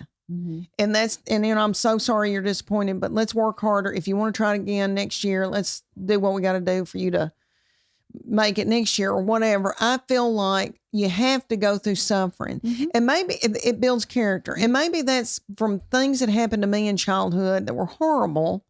And then marrying and going through that horrible time, at 21, and you talking about, you got a DUI, you were race car, drag racing and doing, we all had to go through things, and then you learn from them, but it gives you grit. Yes. And if you got through it and you survived it, then you could go on and do the next thing. Yeah. Life is hard. Yeah. It kicks you in the teeth. Down here on this earth is a lot of suffering. Yeah. And I believe, as a believer, in heaven, there will be no suffering. This world is where it's a nightmare. Mm-hmm. And you got to be able to teach your children to make it in this world. And I know there's people that go to Harvard, and we need people that are going to be doctors and all that. And I get that. But for the most part, the successful people I've met and that make it in this world have got grit. It had nothing to do. Lord, there's a bunch of people who have gotten degrees that, that have meant nothing. It just gave you the grit that whatever happened to you during it, you got through it. Yep. And I think of my little daughter-in-law, and she met my boy in college. She had to work like 3 jobs. Mm-hmm. She's from a single mom. She always wanted they had her mama gave her a good life, but she just wanted more out of life. And that little thing you could drop her in Beirut and she'd make it. But she's got that grit and that drive. Yeah. And I just hope that I think we've given that to our children. And so with your baby, my husband is in the mobile home industry. Uh-huh.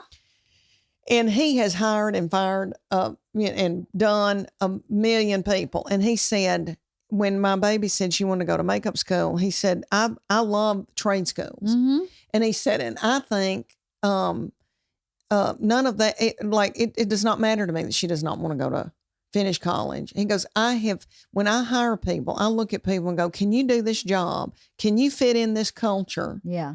Not, what was your GPA? Where did you go to school? He said, I never ask anybody that. No, nobody does. Almost nobody does. No. Nobody does. It doesn't matter. It does not. I agree with you so much. It's so competitive to get into college, and I feel like we are a pass-fail society now.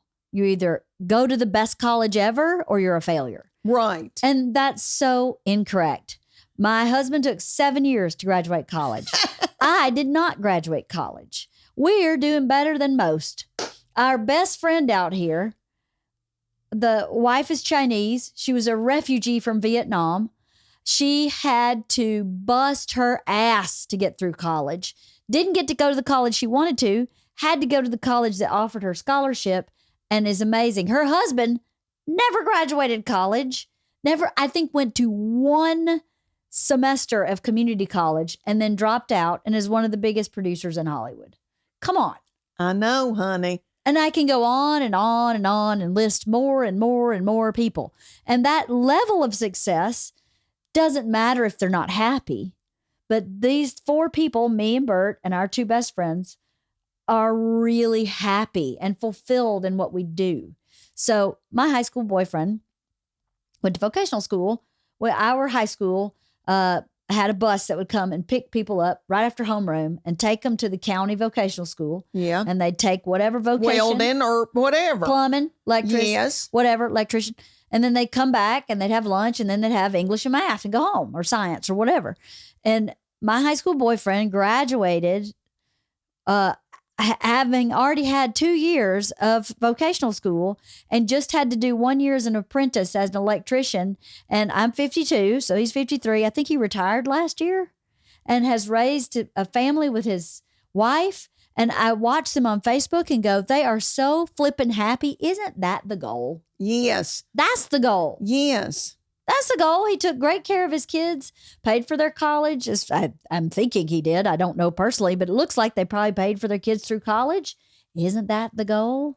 Yes. And my boy, who I've told you has his own garden, he went through and finished his degree at Berry, but he called us and said, and Berry was a private, only 2,000 students. It was a lot of money, but he was in the Chick-fil-A Wind Shape Scholarship Program for young Christians that want to have in business leadership. Anyway, Nice. He got that scholar. I know, that angel from heaven. And he called us and said, could I take a welding class at the community college, like two hours down the road? And Chuck said, baby, while you're in this expensive school, let's get that, let's finish that. But if you want to take welding when you get out, fine. But I don't think you need to put that on you. Yeah. And drive 2 hours. At the same time, yeah. Yeah. But Charlie's always wanted to learn how to weld. And now he works under my husband in this new division of this mobile home company, site construction. So my boy is over a crew, and he has learned how to roof, sheetrock, do all that, and he loves it. He loves it. And he loves doing something different every day. Like he before he had a job in marketing, and he sat at a desk. He's just not a desk person. Yeah. And then my middle child, he loves what he's doing, and he's learning all these skills that he can take with him wherever he goes, whatever he decides to do, or stay with his company. And then my middle child went to the University of Tennessee, loved school, could take tests, learn, somebody could spit out information. She could take a test, loves to read, never had any learning disabilities, anything like that. And went through college, was in a sorority, was on the philanthropy board of that, and found out that she had this heart for children going through severe illness. Worked for Make-A-Wish and development for them, raise money for them. We love Make-A-Wish, and then now raises money for East Tennessee Children's Hospital. And let me tell you, Leanne, and I know they're all mine, and they're all dynamic, and I'm in love with all of them. They've all got their own gifts. Yeah. But she's very dynamic. And people said they've tried to hire her in companies that she goes and asks money for Children's Hospital, and she could make a lot more money. Mm-hmm. She said, I don't care about that. I'm not driven by money. Right. She said, it's easy for me to go in and ask a company, an architecture firm, we need $250,000 for a trauma unit when a child comes in from a car accident. Yeah.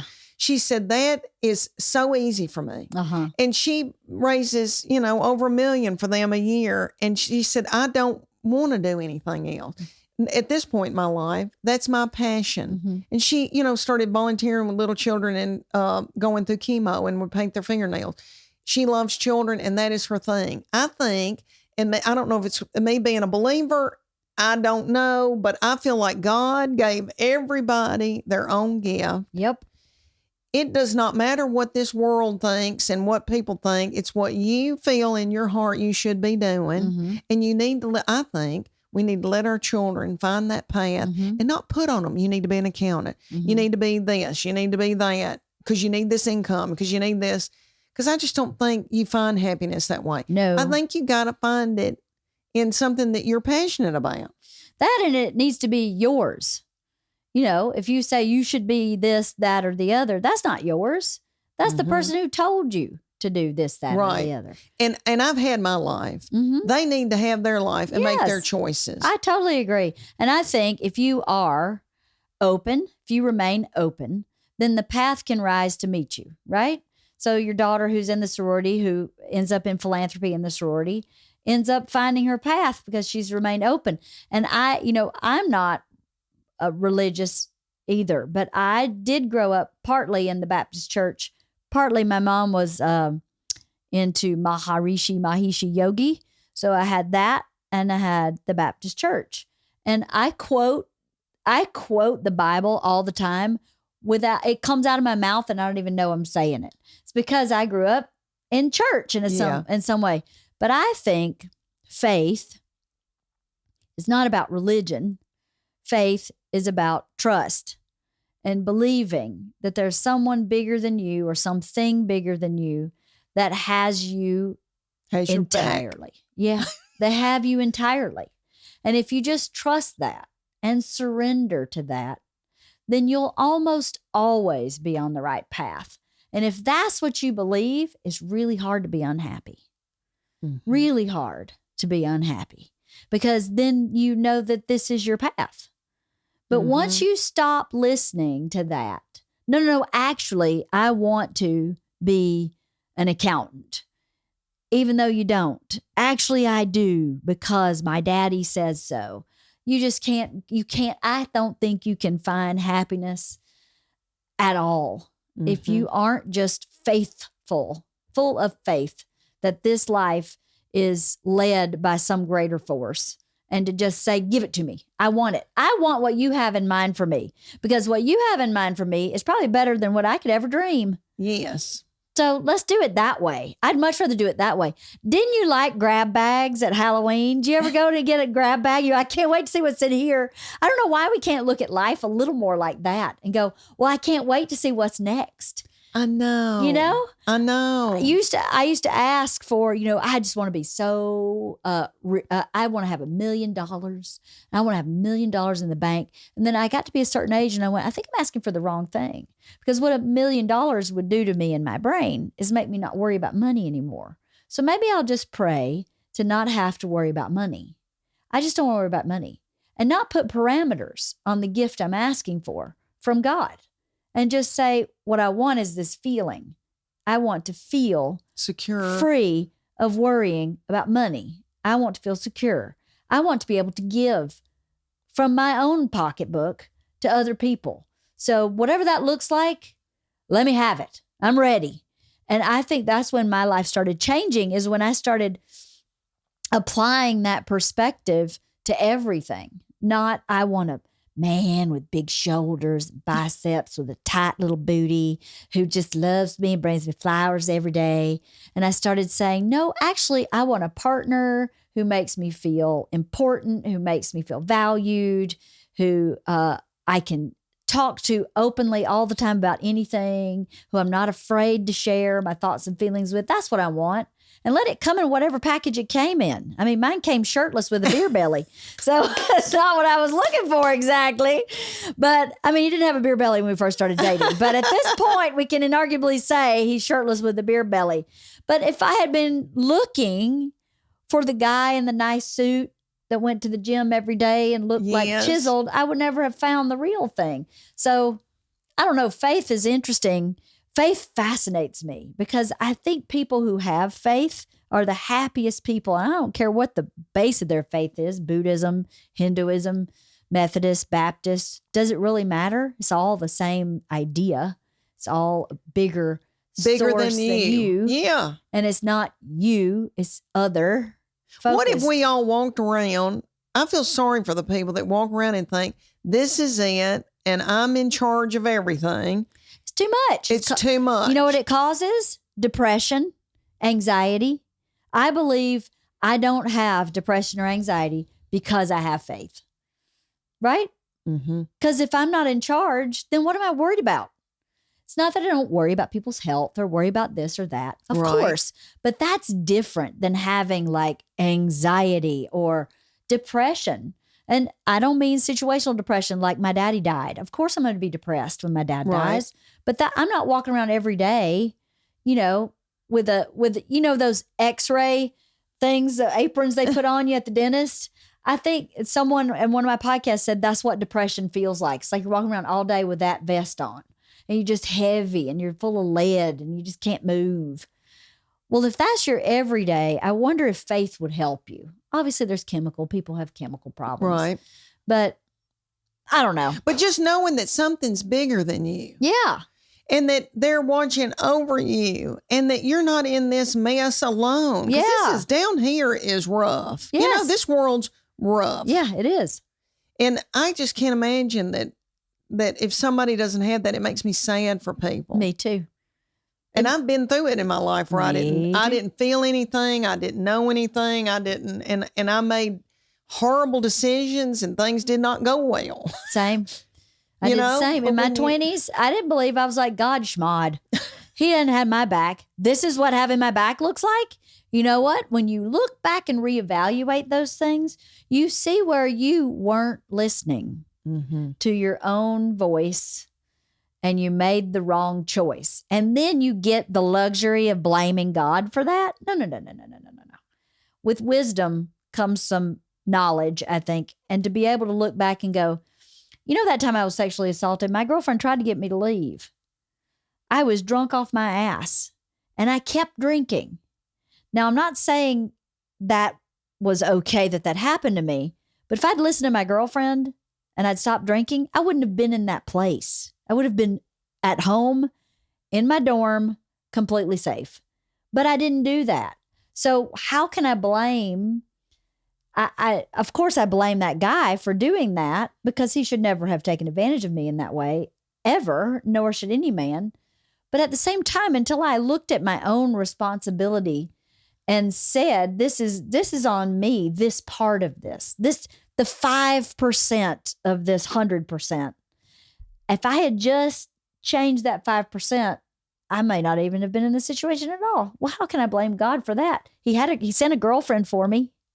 You know, she said, come on, let's go home. No, I'm going to have one more drink, blah, blah, blah, blah, blah. I'm not going home yet. You know, then I don't know. For me, it gave me freedom from that moment. It reconciled all that. It reconciled it because it reconciled my relationship with God too, because I blame God for putting me, well, then you made that happen. Well, no, that doesn't add up for me. That may add up for someone else, but that doesn't add up for me. Because now as I got older, when I was in my 30s, I started looking back at that incident when I was 19, 20 years old and went, I really had an incorrect perspective. I had a very small view of what happened. Instead of looking at the whole picture and saying, this portion, I'm a total victim, 100%. this portion, if I had just changed these decisions, that one never would have happened. So I have to reconcile that with myself, not with God, and not even with that guy, you know? Unfortunately, he probably would have done that with someone else. But that's not my life. My life is this, and this is what I need to do with it for me to be free of that one moment. One moment in your whole life can't ruin your whole life. I mean, it can, but it also can't. If you have faith and you can reconcile things like that and forgive yourself. Forgive yourself. Yeah, it takes a long time to forgive yourself when you figure out you've been partly the cause of pain in your own life. Not even just in that incident in general. You drink too much, you fight with your husband over and over again about the same thing or whatever, fill in the blank. But once you figure out, oh, maybe I am partly responsible for my own unhappiness, it's hard to be honest with yourself about that. And then you think about it, well, if I just start listening to something outside of myself, to God or my inner voice or whatever you want to call your it. gut, which I think is God, but when you listen, Yeah. It's amazing. Your friend who says, hey, why don't you come home now? I think you've had too much to drink. All those things can lead you in the right path if you just allow yourself to listen. This podcast is also brought to you by DocaTot. Okay, I just saw something on their site that kind of blew my mind. It's called the Kind Bassinet. This bassinet, okay, hear me out. This bassinet is made of cardboard, but the cardboard is printed and it looks so cute. And here's what I love about this, right? A, it is portable. You can pack it up and put it wherever. B, your baby's in a bassinet for like 1 minute. They're in a bassinet for no time. They live in a crib, right? For the most part. And the crib can be so big and overwhelming. And this bassinet, and also a crib stays in one room. This bassinet I can't even get over it. It's so amazing. This cardboard bassinet is adorable. The one I'm looking at now has like deer and blue flowers on it. And it's just the cutest thing ever. I would put this thing in my living room. I would put this thing in my kitchen while I'm cooking dinner if I had a baby in a bassinet. I love the Kind Bassinet. It launches February 7th, it says on my read. But I think it's amazing. So if you are a expecting mom, if you are looking for a unique shower gift to give someone, if you are a grandparent and you anticipate having this baby at your house from time to time and don't want to buy a huge crib, the Kind Bassinet from DocaTot is a home run. I love this thing. I wish that this thing had been around, 18 years ago when I had a baby, because I would have had one of these in every room. It's amazing. Not only do they have this bassinet, they also have some best-selling sleep essentials at DocaTot. They have swaddles, they have sleep bags, they have baby rompers. They're uniquely designed with a buttery soft fabric and elegant finishes to enhance the best time, which is the rest time. So DocaTot, if you're looking for something for your wife, something for your sister who's expecting, something for a great shower gift, something for your house because your grandbabies are coming over, DocaTot is the place to shop. Babies, mamas, and gift givers. This is the best brand you can buy for the precious child and mom you love most. For a limited time, get 15% off at DocaTot.com with the code WIFE. That's 15% off with the code WIFE at DocaTot.com. Parenting is hard, but DocaTot makes it easier.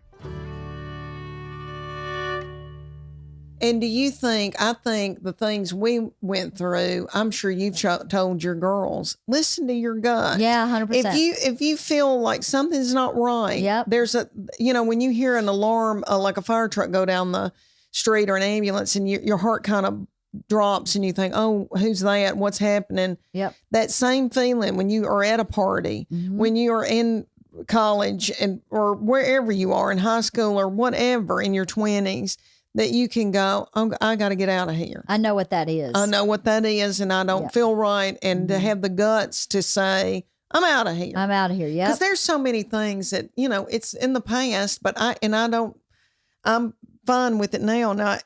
But I look back and think, oh my gosh, I had so many things that I did wrong. And I don't want my children to go through that, but I know they're going to, and we all have to go through that. Yeah. So to an extent, yeah. And you just have to reconcile all that. And, but I tell mine, listen to your gut. Mm-hmm. And I tell mine, choose your friends wisely and then listen to them. Because sometimes they're not in you seeing what, they see you have an outside perspective. And if you choose them well, then they're worth listening to. Mm-hmm. If you choose a friend that drains you of your energy, makes you feel unsure or unsafe when you're with them, not unsafe and like they're going to hurt me, but like, is she telling the truth? Right. Is she manipulating me? She have your best interest. Exactly. What's going on here? Yesterday, this was okay. Today, it's not okay. Now you're screwing with me. Like, choose a solid person. Doesn't have to be more than one or two. And that's who you go to sometimes outside yourself for a barometer. If she's saying, hey, I don't think he's a good guy, you should listen to that. It's the same as your gut. You've placed a person to help you with your gut. If I have a gut feeling about this guy, what do you think? If they agree with you, buddy, don't doubt it for a second. That's what I've told my kids. Yeah. Because when you're young and you have that gut instinct, it's so real, but sometimes it's really scary to trust it, because now you're the odd man out. Now you're the outsider. Now you're the problem person. Now you're making noise, whatever. And it's always good to have another person that you can go, do you think this is maybe not cool? Okay, then let's. Yeah. You need to be around people with some sense. So true. With some sense. Yeah. You need people with sense. Yeah. And I look back on it, and my husband, when I met him, I think I had been through so much with that other one that did not have sense, that I think, and put me through so much, that I looked at him and I thought he's got sense. Yeah. Like I could have children with him. Yeah. Yeah. I look back on it, and you talking about God's protection. I'm not anymore. I don't ovulate anymore, but I could have had 15 children. I've always been able to get pregnant easy. Praise God, breastfeed, all that. Yep. I've got a strong constitution. Fertile my body's Myrtle. been a strong, and I've abused my body eating white flour and sugar, and I shouldn't have, because it's been good to me. But I never got pregnant with that first husband, and I never did anything to prevent a pregnancy, and I really did not need to have children with him, and that was God's protection over me. So when I saw when I was dating my husband, and he kept pursuing me. And I thought, one of the things that attracted me to him is I thought, he's got sense. Yeah. And he has always been a sounding board. Yeah. To go, we don't need to be doing that. Yeah. I was so erratic and lost and just flailing and didn't have there was a lot of things that had happened in my childhood where I just didn't have that strong foundation like that I should have. And then, I met him. I had these precious children. And at 38, when I was telling you, we were living in Texas, and I went to a therapist who I'd put up against anybody. Yeah. He was a big old Dr. Phil kind of man, Clifton. And I was 38 years old. And he said, when women get through raising when their babies are not in diapers and you can finally put your head up, you start reevaluating things. Mm-hmm. That was a big year for me. Mm. And I wanted to be a comedian, and I was really trying, and I was going to some festivals, and I was, going back and forth to clubs and all of that. But he really helped me to forgive myself for a lot of stupid mess that I was holding on to. Mm. And it was just like my life before I was 38 and my life after I was 38 in that moment, in those sessions with him. And after that, it was like, you can't make me make a bad decision. Right. Like a big, bad, horrible decision. You can't make me make that. Isn't that crazy? Mm-hmm. But I have been free ever since that. Well, now, did you have like one aha moment with therapy, or was it like several different aha moments? There was a real big aha moment that he helped heal me from my childhood that was bad. That was real bad. And it affected me from age 10 to 38. Wow. And what had happened to me was very traumatic. And I think it's very textbook when that happens to a child, that everything was just in chaos for years Like, and a lot of it I remember, a lot of it I don't, but I just didn't make good decisions, and I was just flailing. I don't even know how else to, I was just lost, and I dated people you wouldn't wipe your feet on, Leanne. And I couldn't do well in school, and I don't know. I was just a wreck. Yeah. And I blamed myself, and I felt shame, and I just didn't think I was worthy of anything better. And so I married somebody that, was abusive and all that. And then marry my husband, who is the exact opposite of what I went through. And he didn't understand. I still was going through, but having these babies saved me. Yeah. And then going to Clifton, and he just did this one exercise with me to show me that I was a child that I had no control over that. Right. Anyway, I didn't mean to get into all this. You could write a book, Leanne. You could write a book, another one. Maybe we could all write one together. Yes, right. And we could show little children that, when they're flailing, because everybody, goes through where you make terrible decisions and you're learning, and that's just life. It is. But, when you're a child, my parents divorced, and you hear a lot of times when a divorce happens before you're a certain age, the child just automatically thinks it's my fault. This is because of me. And as much as you can say to the child, it's not.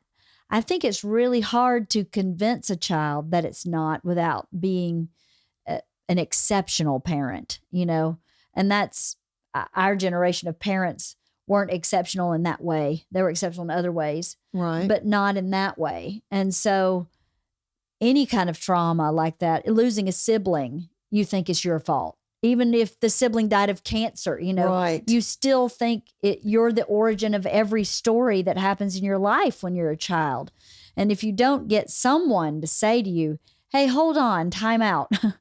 That's actually not true, and this is why. It's hard to separate from it. I think that's why people spend their lives making mistakes that are rooted in something that happened in childhood, that if that person saw that happen to a child, would never blame that child. Never even occur to them. I know. To blame them. I know. My little daddy is going to be 83 this year. And he was an adult child of an alcoholic. His dad was a really bad alcoholic, died at 51. Oh, my. And he brings up about, my dad was a town drunk, and I was so ashamed. And his mom left his dad and moved to Nashville and left him with family members because she couldn't afford to tend to anybody. She was working in a dry cleaner's. And the older he gets, the more he dwells on all of this. And I've always said, Dad, let's get you to somebody and talk about being an adult child of an alcoholic, because he feels no worth. Yeah. And we talk about, he was very successful in business. Yeah. And he's raised 2 girls, and we've got good lives, and we've got precious husbands, and our lives are good. And he still just dwells on, well, I'm not worthy because my dad was an alcoholic and all that stuff.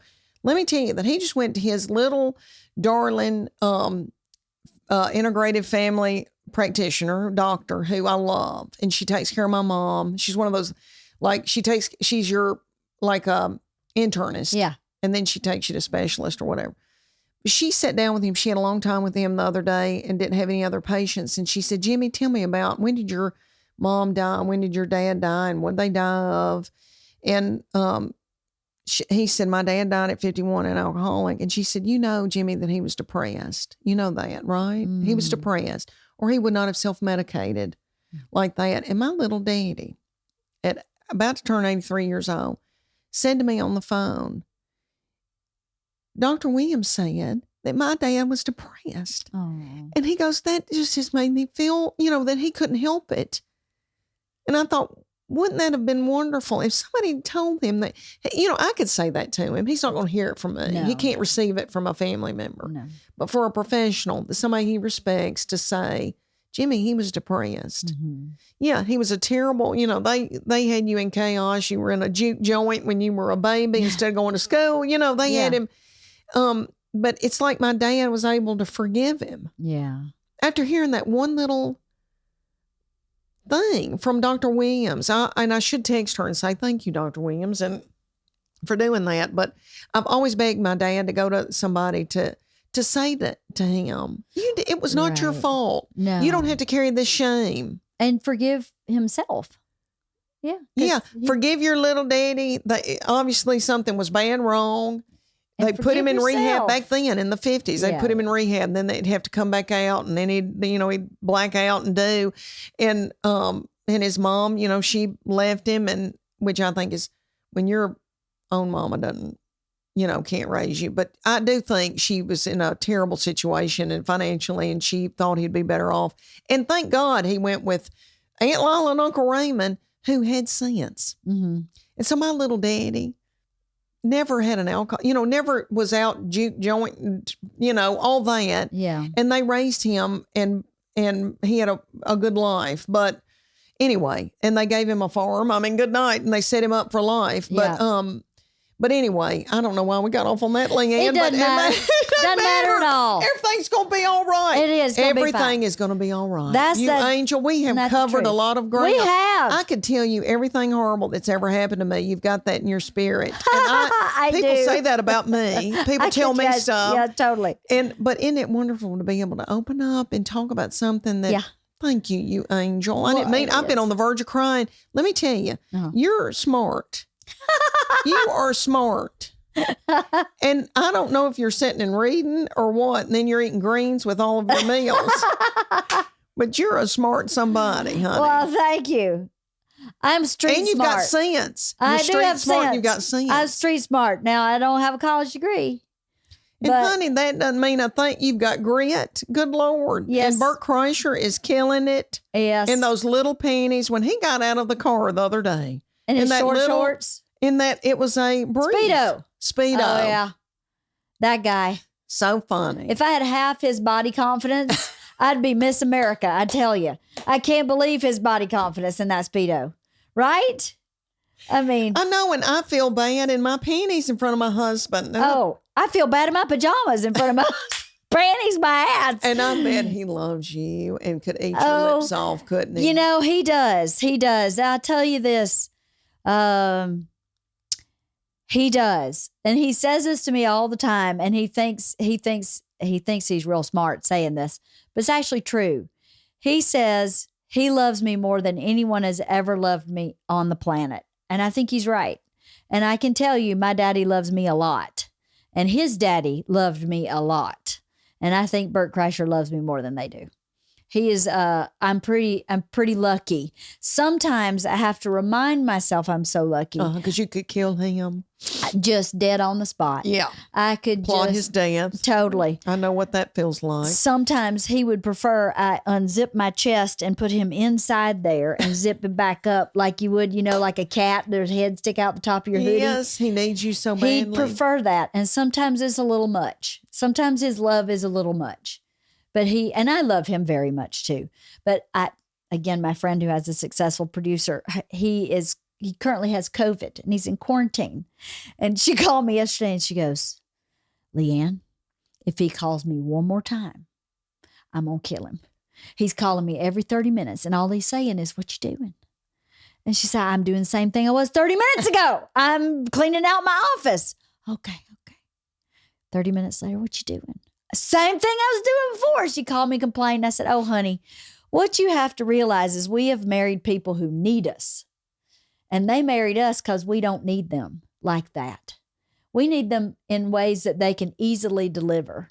But they need us in ways that's at the top of their lungs, loud as can be, stomping and screaming and throwing shit. And that's why it works. Because we don't need anything. And they need everything. So look at it this way. This is the depth of how much he loves you.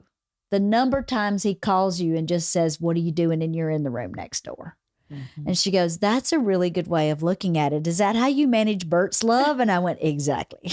That's exactly how I do as I go, oh, look how much he loves me. He's called me 15 times today. He loves me so much because if not, I'd just kill him. I'd just wring his neck. I'd be like, stop calling me. So I had to frame it like, well, that's why this is happening. It's because he needs me that much. Yeah. I just don't need him like that.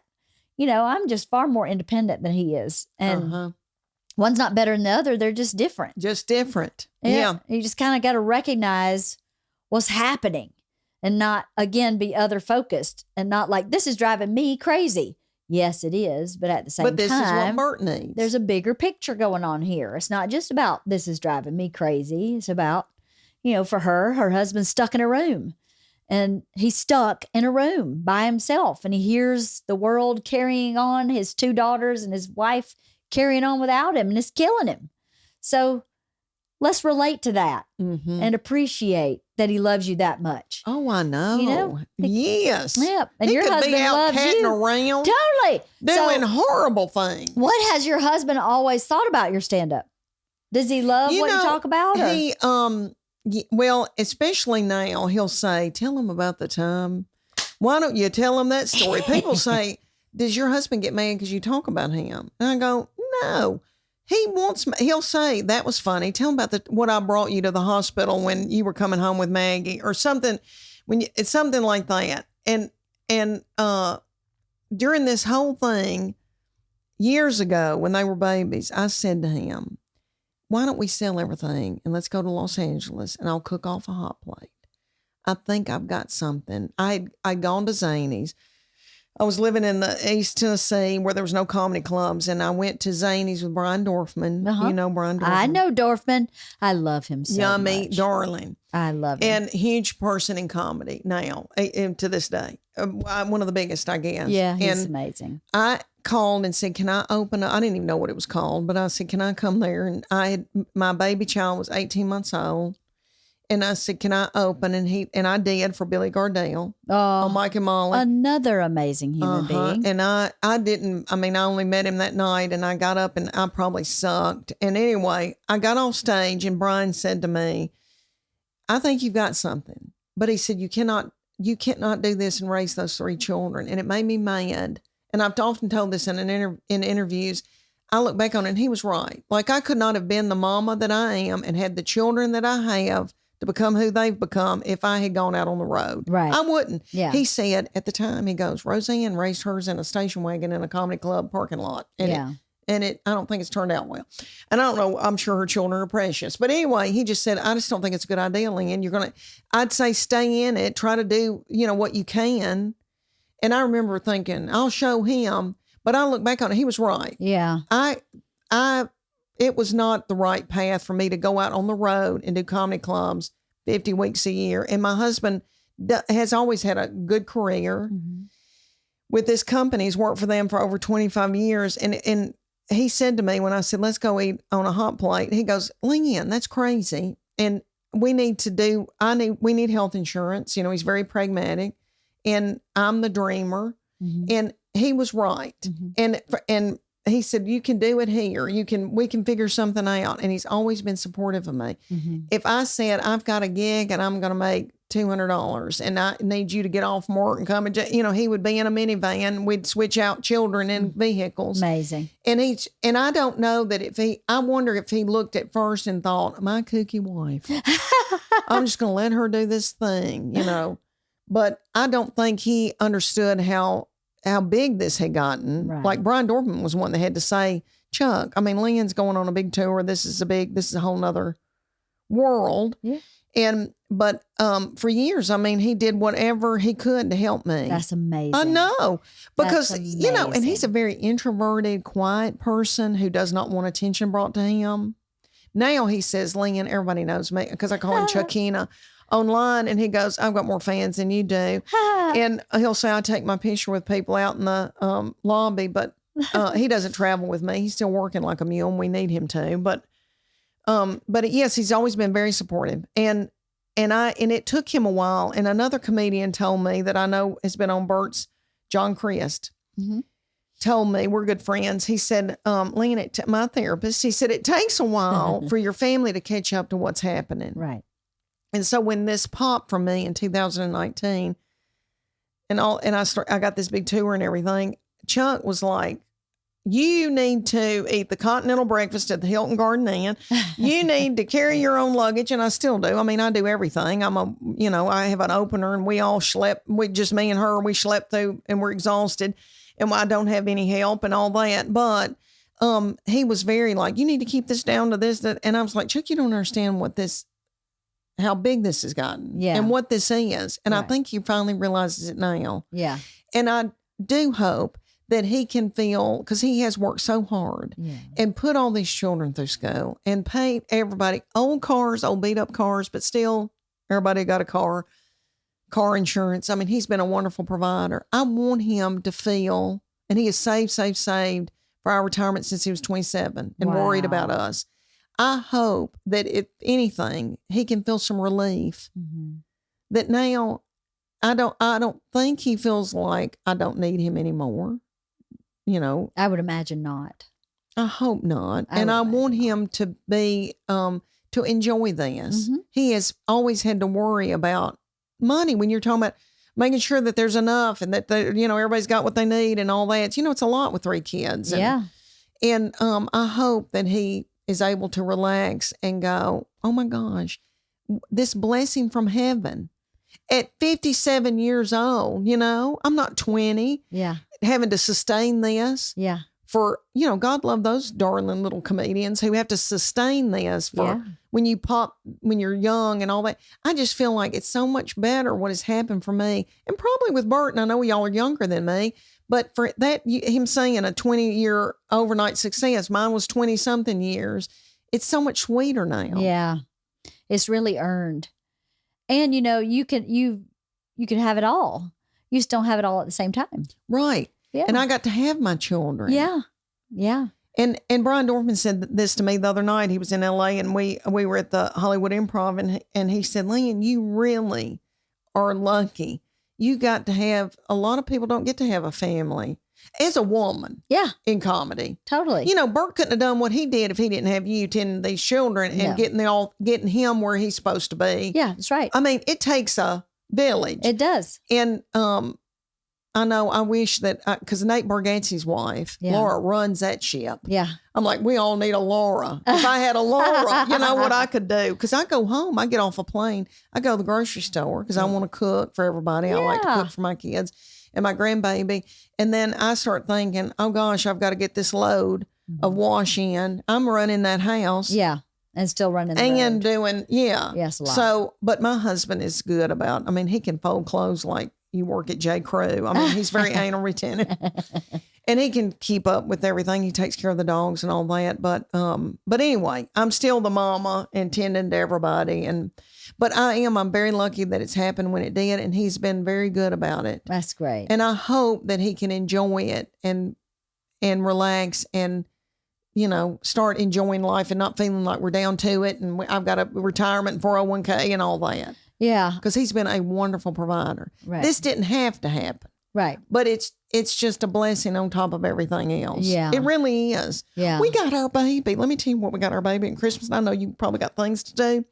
I'm supposed to do a set tonight. You are? The Hollywood Improv and the Comedy Store. And things like that scare me to death. Why? Because I have a ball at these things. Yeah. But I'm just not used to being out here in LA. And I get out in that crowd and I think, everybody's talking about all these hip things, and I'm up here talking about menopause or whatever, and I just think, oh, I hope nobody throws a tomato at me. But what I think precious to me. They will say, "What a breath of fresh air." That's what they'll say. That's what the audience will say. It's great to hear something different, right? Yeah, I think they feel that way. They do. They absolutely do. And I do think they think, "What in the world? That accent? She's from, it's a novelty. It's almost." Like I've got a puppet, but they've been very good to me. And I don't know why I get anxious and think, oh my gosh, I want to do well. Because it matters. That's why you get anxious, because it matters to you. Yeah. That's not unhealthy. Bert still gets anxious going on stage. And those people paid to see him. When you go to the Improv or to the Comedy Store, they pay to get in and they see who's there and they're excited to see them, unless you're headlining the Improv or whatever. So that's a totally different beast, those two places. But yeah, Bert still gets nervous. Don't you Sweet get nervous? Bert. Yes. Yeah. Yes. And I've had a guy out here opening for me for these 3 weeks trying on new material. And he opened for Sinbad for years. Oh, no way. And he's only 26 years old. I could have birthed him. He's the same age in between my girls. And he's a precious kid. And he was in the ministry. And then he decided to do comedy. But he's done comedy for many years. and in the ministry too. And he's like having your preacher like with you, and very calming. He's very sweet. And every time he goes out, he says, somebody needs to laugh tonight. And I said, Caleb, always say that to me. Yeah. Because that's, I get all caught up in me and and all that and how I look in these loft jeans. And then I think somebody needs to laugh. Yeah. And this is important. 100%. Life is hard.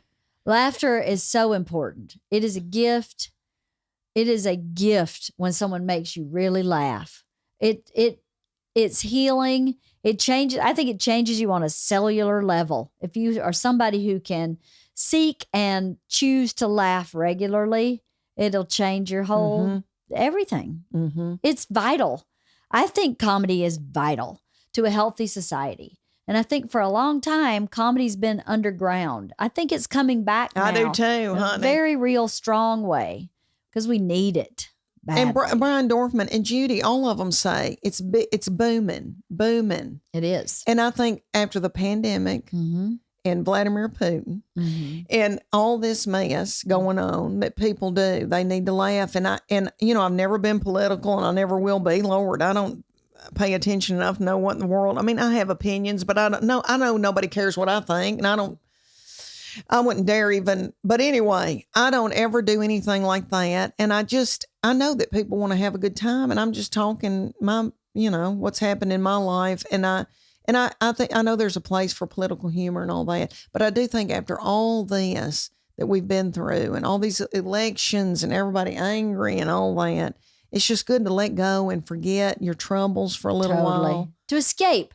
And I think part of what your act offers people that aren't your demographic is an escape into your accent, into your world that you're talking about, that you're sharing, because it's maybe a world they don't exist in. So that is a form of escapism. And you tell stories or tell your jokes and your stories. So, I feel like I'm listening to my neighbor talk, and that's really easy. I don't have to work hard to enjoy what you're saying on stage. Sometimes you have to really pay attention to what's that mean and what's that. Oh, he tied those two things in together. It's an effortless enjoyment to watch you on stage. Well, thank you, Leanne. Yeah, of course. Thank you, my darling. I'm so glad you came and did my podcast. When they told me you're coming, I got so excited. I was like, no way! I was so excited because I am actually a fan. I am a fan. And we all are fans of something. And to get to see or experience something you're a fan of like this is really special. So thank you so much for coming and sharing and talking. I can't wait to read your book. Oh, you angel. Well, thank you doll, for having me. And I know people tell me stuff, and I've always wanted to hear people's stuff, but it's very rare when you find somebody that you think, I want to tell them everything. And I would tell you everything, Leanne. Yeah. And isn't that crazy that we've got all these things in common about farming and meat and my husband grew up in a country club too, by the way. He did. He did. So that's the same too. There is a lot in common. We have a lot in common, a lot of common background. And you've got two precious girls. I've got two precious girls. Yes, it's true. And girls and my boy, oh my gosh, the love of my life. They're all three are. But there's something about girls, because my boy, is with his wife and clings to her, and that's biblical, and I get it. Yeah. It was hard for me at first. Yeah. I was like, wait, I'm the number one girl in your life. No, nope, not anymore. And that's okay. That's what was supposed to happen. Yeah, totally. These girls stay with you. They'll marry or whatever they're going to do, but they always call. And I know they're busy right now. It's teens and in college and doing. But like my child was telling you, once they get out of that and mine call me and check on me and take care of me like I'm their baby. Mm-hmm. There's something about daughters, that they tend to everybody. Yeah. And not that I hope they don't have to tend to me and I have to move in with them in a handicap situation because I don't want to, whatever happens, happens. But I don't mean that way. But they do. They check on me. They make sure I'm all right. I couldn't have been out here if I didn't have that baby driving me around. Yeah. and being with me. We've been in 6 hotels now. Wow. Going tomorrow to San Jose. I work one last weekend, and then we get to go home. We've been living out of I was in Oxnard, Ontario, Brea. And they were all darling. Yeah. We love Oxnard. We have a house up there. We do? Love it. Yep. We love Oxnard. Love it on up the there. water? Not on the water, but close. But close to go to the beach? Yeah. Close to the water. I thought it was beautiful. Now, I flew in the day that the biblical storm came. Oh, God. So it was flooding bad timing. and it was cold. It was a damp cold I've never felt in my life. But I thought the people were precious. Awesome. And I thought those houses were beautiful and those boats parked up to them. I thought, who are these people? Yeah. Plus, there's farming people out there. Well, Oxnard is primarily farmers. Yep. It's strawberries and artichokes and sunflowers and all kinds of, we love it out there. We know all our neighbors. And I mean, the minute we moved in, how you doing? I'm your neighbor. I live here. Let me know if you need something. Here's my phone number. And I'm like, am I in Georgia? We're an hour outside of LA. What? We love going up there. And Bert used to perform at the Improv up there, a lot. It's a great club. Great club. Yeah, it's a great club. So is Brea. So is Ontario.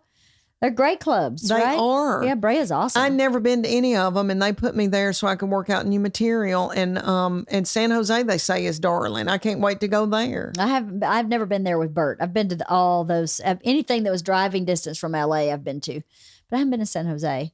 It's an old theater that was built in the early 1900s. Oh, wow. That has been made into a comedy club, and they said it's precious. I bet it's beautiful. We had to buy a suitcase today at Target because we have, well, I don't know what it is, but when you're going around, I mean, we've been going around and living like vagabonds out of a suitcase, but like everything's fluffier now. And I don't know why, like you can't get it back in but also she turned 25. So I did buy her a few things, and she really didn't want that much. And it's made me, I feel like she needs something else because 25 is a big one. Yeah, it is.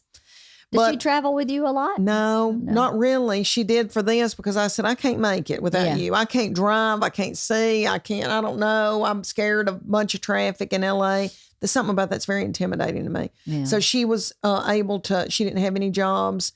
She's got a bunch of stuff coming up. She's not going to be able to do much with me anymore. We'll come back out here in April to promote the Netflix special, and she might come with me because she can do my makeup. Yeah, like totally. I've had makeup artists, but if she's available, she'll come, but she doesn't go out on the road with me. Right. I can do my own makeup, and, Do you know the exact date your special comes out?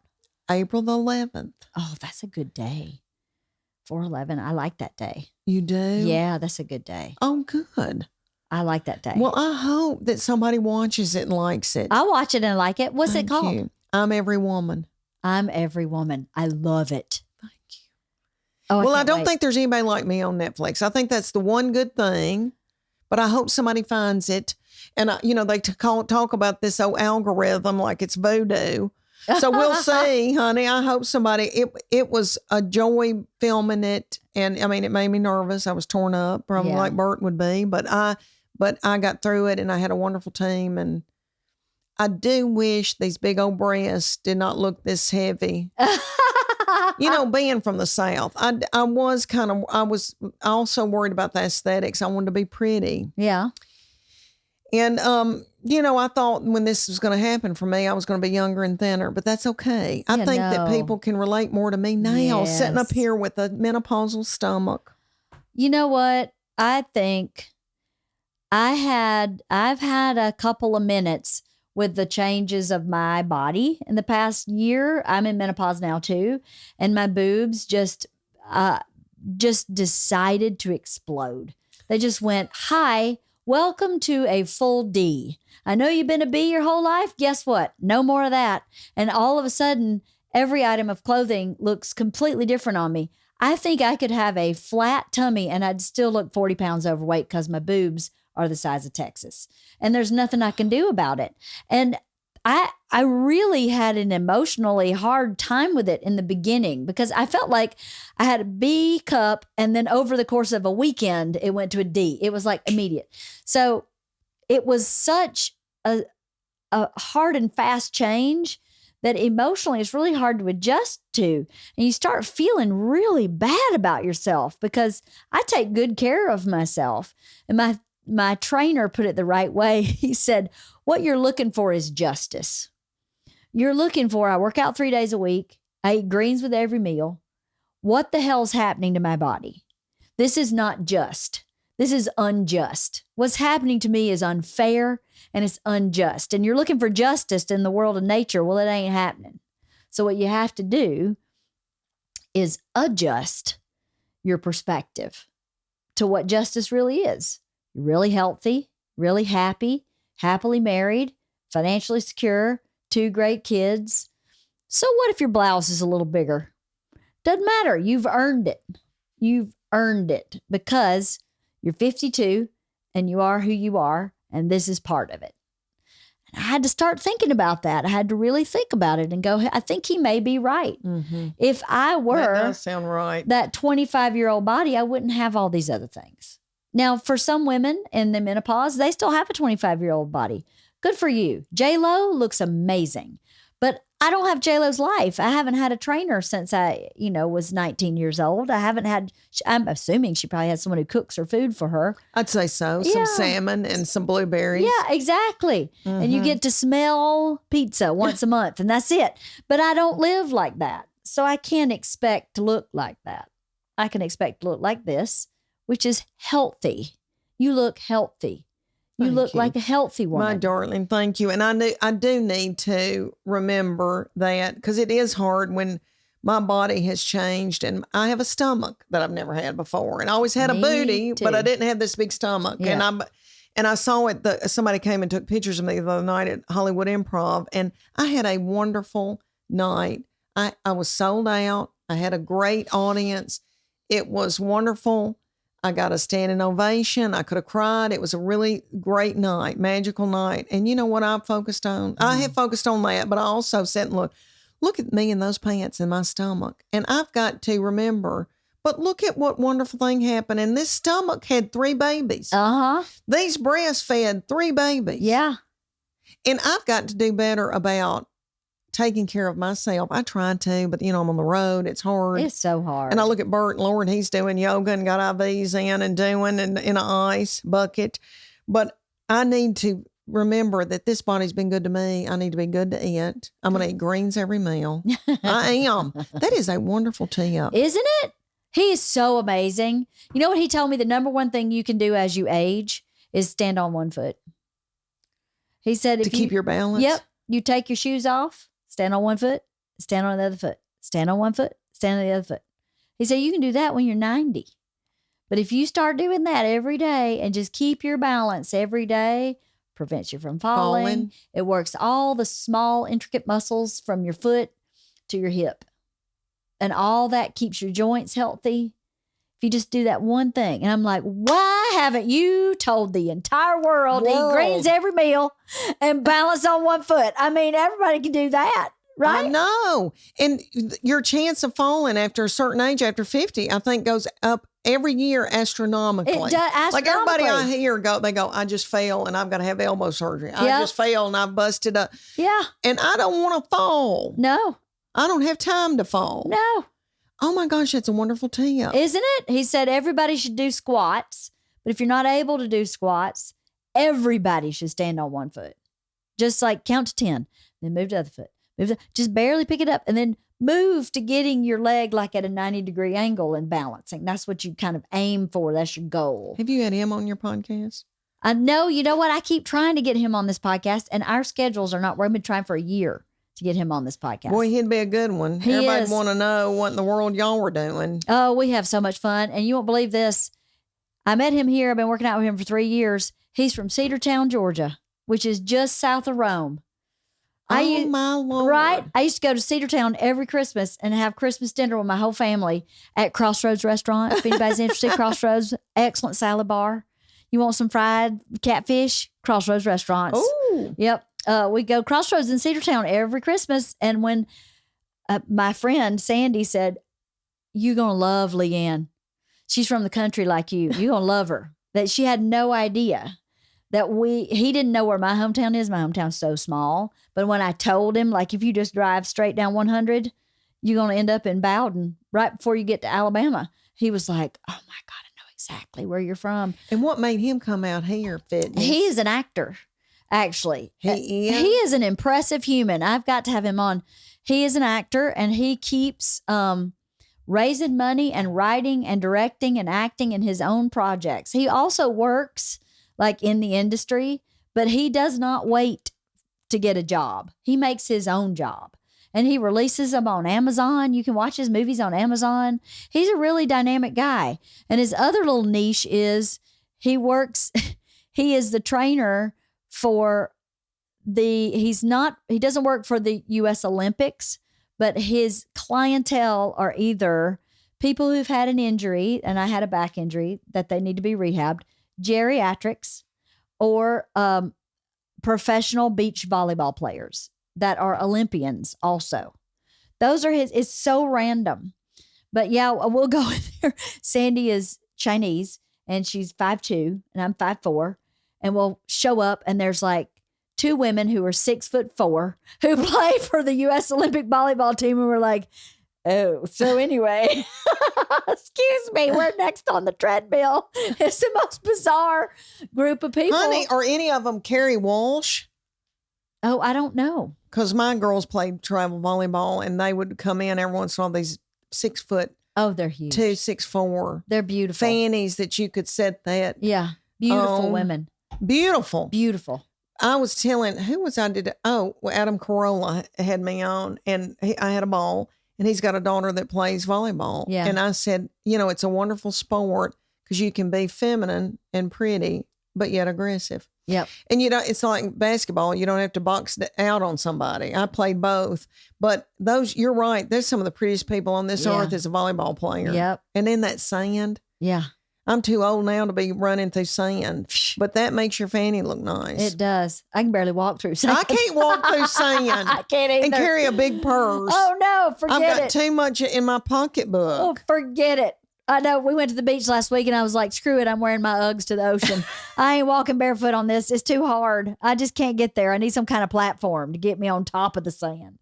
So I was making so much fun of me. I was like, I'm sorry. It gets me from A to B happily. Does it matter? I know it don't matter. It don't matter. As you get older, do you think, that doesn't matter? I mean, you can let go of stuff that was worrying you before. We need to do more of that. You know, just that doesn't matter. I totally agree. And don't you wish you could give a little bit of that to your kids? Oh, I know. I do. Breaks my heart. My daughter's having some friend issues now. Nothing really big, but it's anxiety producing when somebody's, not getting along with your best friend for 5 minutes. And I just wish I could just download some into her little brain so that she could go, oh, this doesn't matter. It does not matter. 5 minutes from now, we're going to be fine. We're going to be fine. Yeah. And really and truly, seeing I've had 2 daughters go through all that. And 8th grade to me is one of the hardest times in girls' lives. Everybody's trying to figure out who they are, and people can be mean, and it's rough. But you find out who your friends are, and God removes people. Yep. And he brings people in. Yep. And if you can let go of all that, you don't need a lot of people. And I mean, I remember my little mama would say, you might have 2 best friends in your life.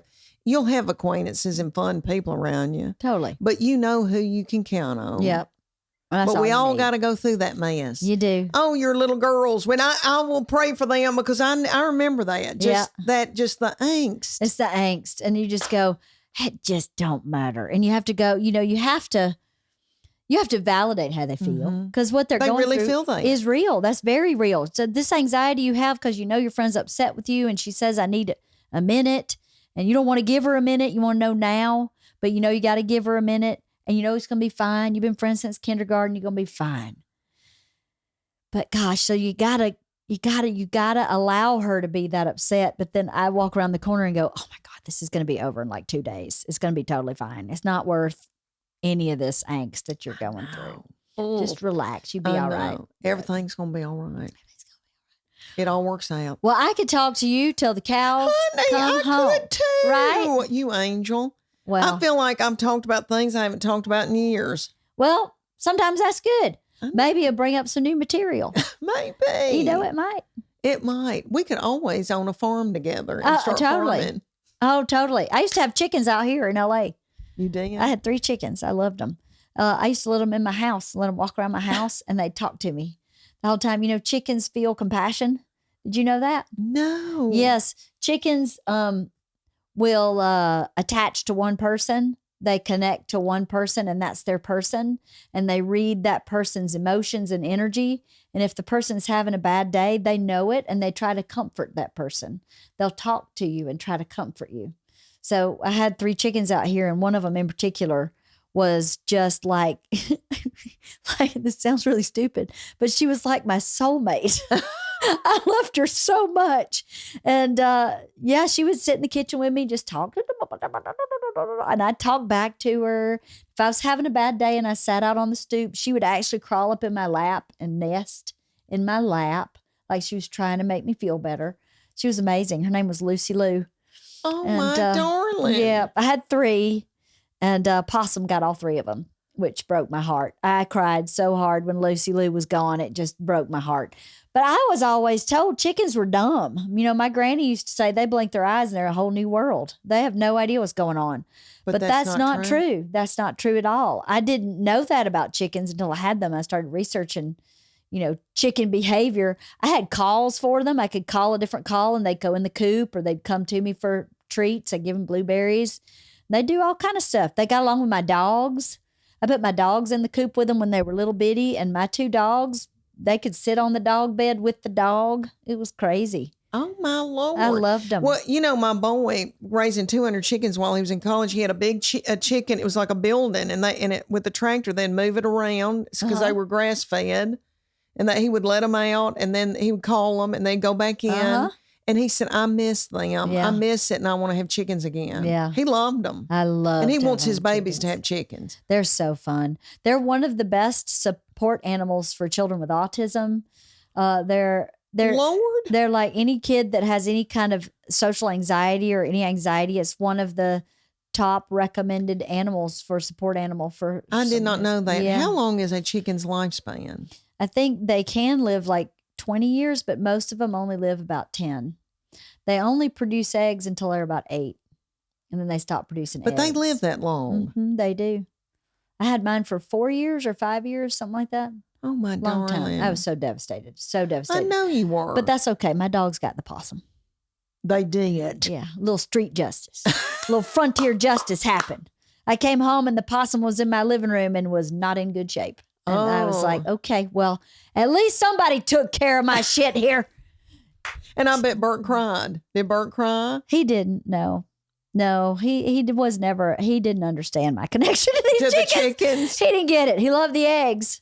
Loved the eggs. We got about 10 eggs a week. He loved them. But he was sad. But no, he cried when our dog died. He did. Yeah. Oh, yeah. He was awful. It was awful when our dog died. He was pathetic. We all were, though. She died really unexpectedly. She had cancer and we had to put her down. And she was a bull mastiff. And apparently those mastiffs, when they get cancer, they go fast. So she started showing symptoms on Tuesday and we put her down on Sunday. It was that quick. It was real quick. So that one was hard. Oh, my darling. And they're as big as a horse. So it was like having a big baby. Yeah, she's 135 pounds. Oh, they're beautiful. They're great. I have 2 now. You do? Yeah, I do. I love them. They're great dogs. Real good dogs. Oh, yeah. And we've got 2 beagles. I know. And they're getting older. They're getting older. One of them spoons with your husband really wants to be with you. So when he goes to sleep, he comes over and then one has a butthole in your face. I know. I've watched. Well, that tickles me. You don't. Yes, they're all over me. When I get home, I'm worried about them out here because I think, do they think I'm dead? I've been gone for 3.5 weeks. I need for them to know I'm okay. But my vet said, when I told her I was so torn up about leaving them this long, and I travel all the time, but I'm not gone this long. And she said, Leanne, their memory, they will, it's just like you've been gone a day or a weekend, they'll be fine. Well, good. I know. Barbara, Dr. Barbara. Dr. Barbara. She knows that I'm sensitive about these dogs. I love them. Yeah. We love babies and dogs. Yeah. Mm-hmm. Yeah. All right. You don't. I know you got big business. Well, you to got do. big business. You got 2 places to go tonight. Thank you so much. I appreciate it. You, Leanne. I've Yeah. had a ball, my I'm darling. so glad. And you're coming back to do Birdcast in April, aren't you? Yes, that's what they tell me. Yeah, I think you are. Oh, I'm That's so awesome. tickled. I can't wait to hear your conversation with Bert. So he's going to talk to you about comedy. I can't wait. That's going to be a good Birdcast. Okay. Yeah, well, I'm tickled. I'm very honored that I can even be with y'all. Thank y'all. Well, thank you so much. Have fun tonight at your shows. Thank you, honey. I'll go down in my hotel room and put a girdle on. I don't envy you that.